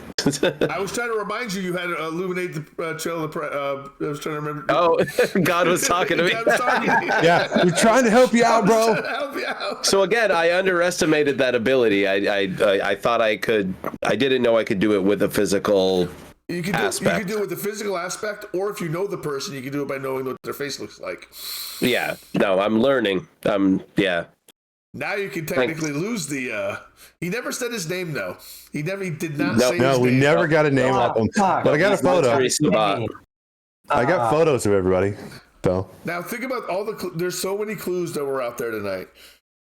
There were. There's the Specter. There's how you got rid of the Specter. There's the Sabbat. There's the Thin Bloods that are working with the Sabbat. That's fucked up. That's weird. There's so many clues out there that it's going to be interesting.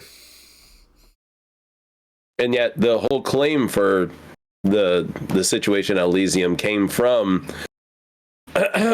his what's his name? Alaric. Came he ain't from heavy and he ain't my brother. The Nosferatu. Someone's stirring trouble. But you guys are getting there. I'm enjoying the game. I'm looking forward to the next session. Can't wait to add the next character in. Everyone, thanks for stopping in. Who are we going to How bring much XP do we have now? I'm trying to remember how much I gave you last week. 23. And 23. We got 23 in total. Well, you have 20 in total. 20 in total. Yeah, 20 in total. 20 in total. All right. Let's see who's on that we can raid. Who are we going to shock and amaze tonight? Let's set up Game Win Board. He's playing Code Vein. Everyone, thank you. I will be on Wednesday for downtime and session prep. And then Thursday for Border Jams. So I can't wait to see everybody. Heck yeah. It'd have to be a little bit earlier for me Wednesday, so let me know when you get on because I'll have a lesson I think at 11. But if not, we can always hit it, later. Exactly, we definitely will. I may or may not be around Wednesday because I have work. Okay, but if you can, you can. If you can't, I totally understand, brother. I'll see if I can. All right. Well, okay. I know you stream usually when I'm doing those streams, so we'll work something out. Or you can just join the call with me if you want. Yeah, no worries. Yeah. All right, brothers. We're going to be going in. We're going to go in 5, 4, 3, 2, 1. Peace out, everybody. Bye. Bye bye.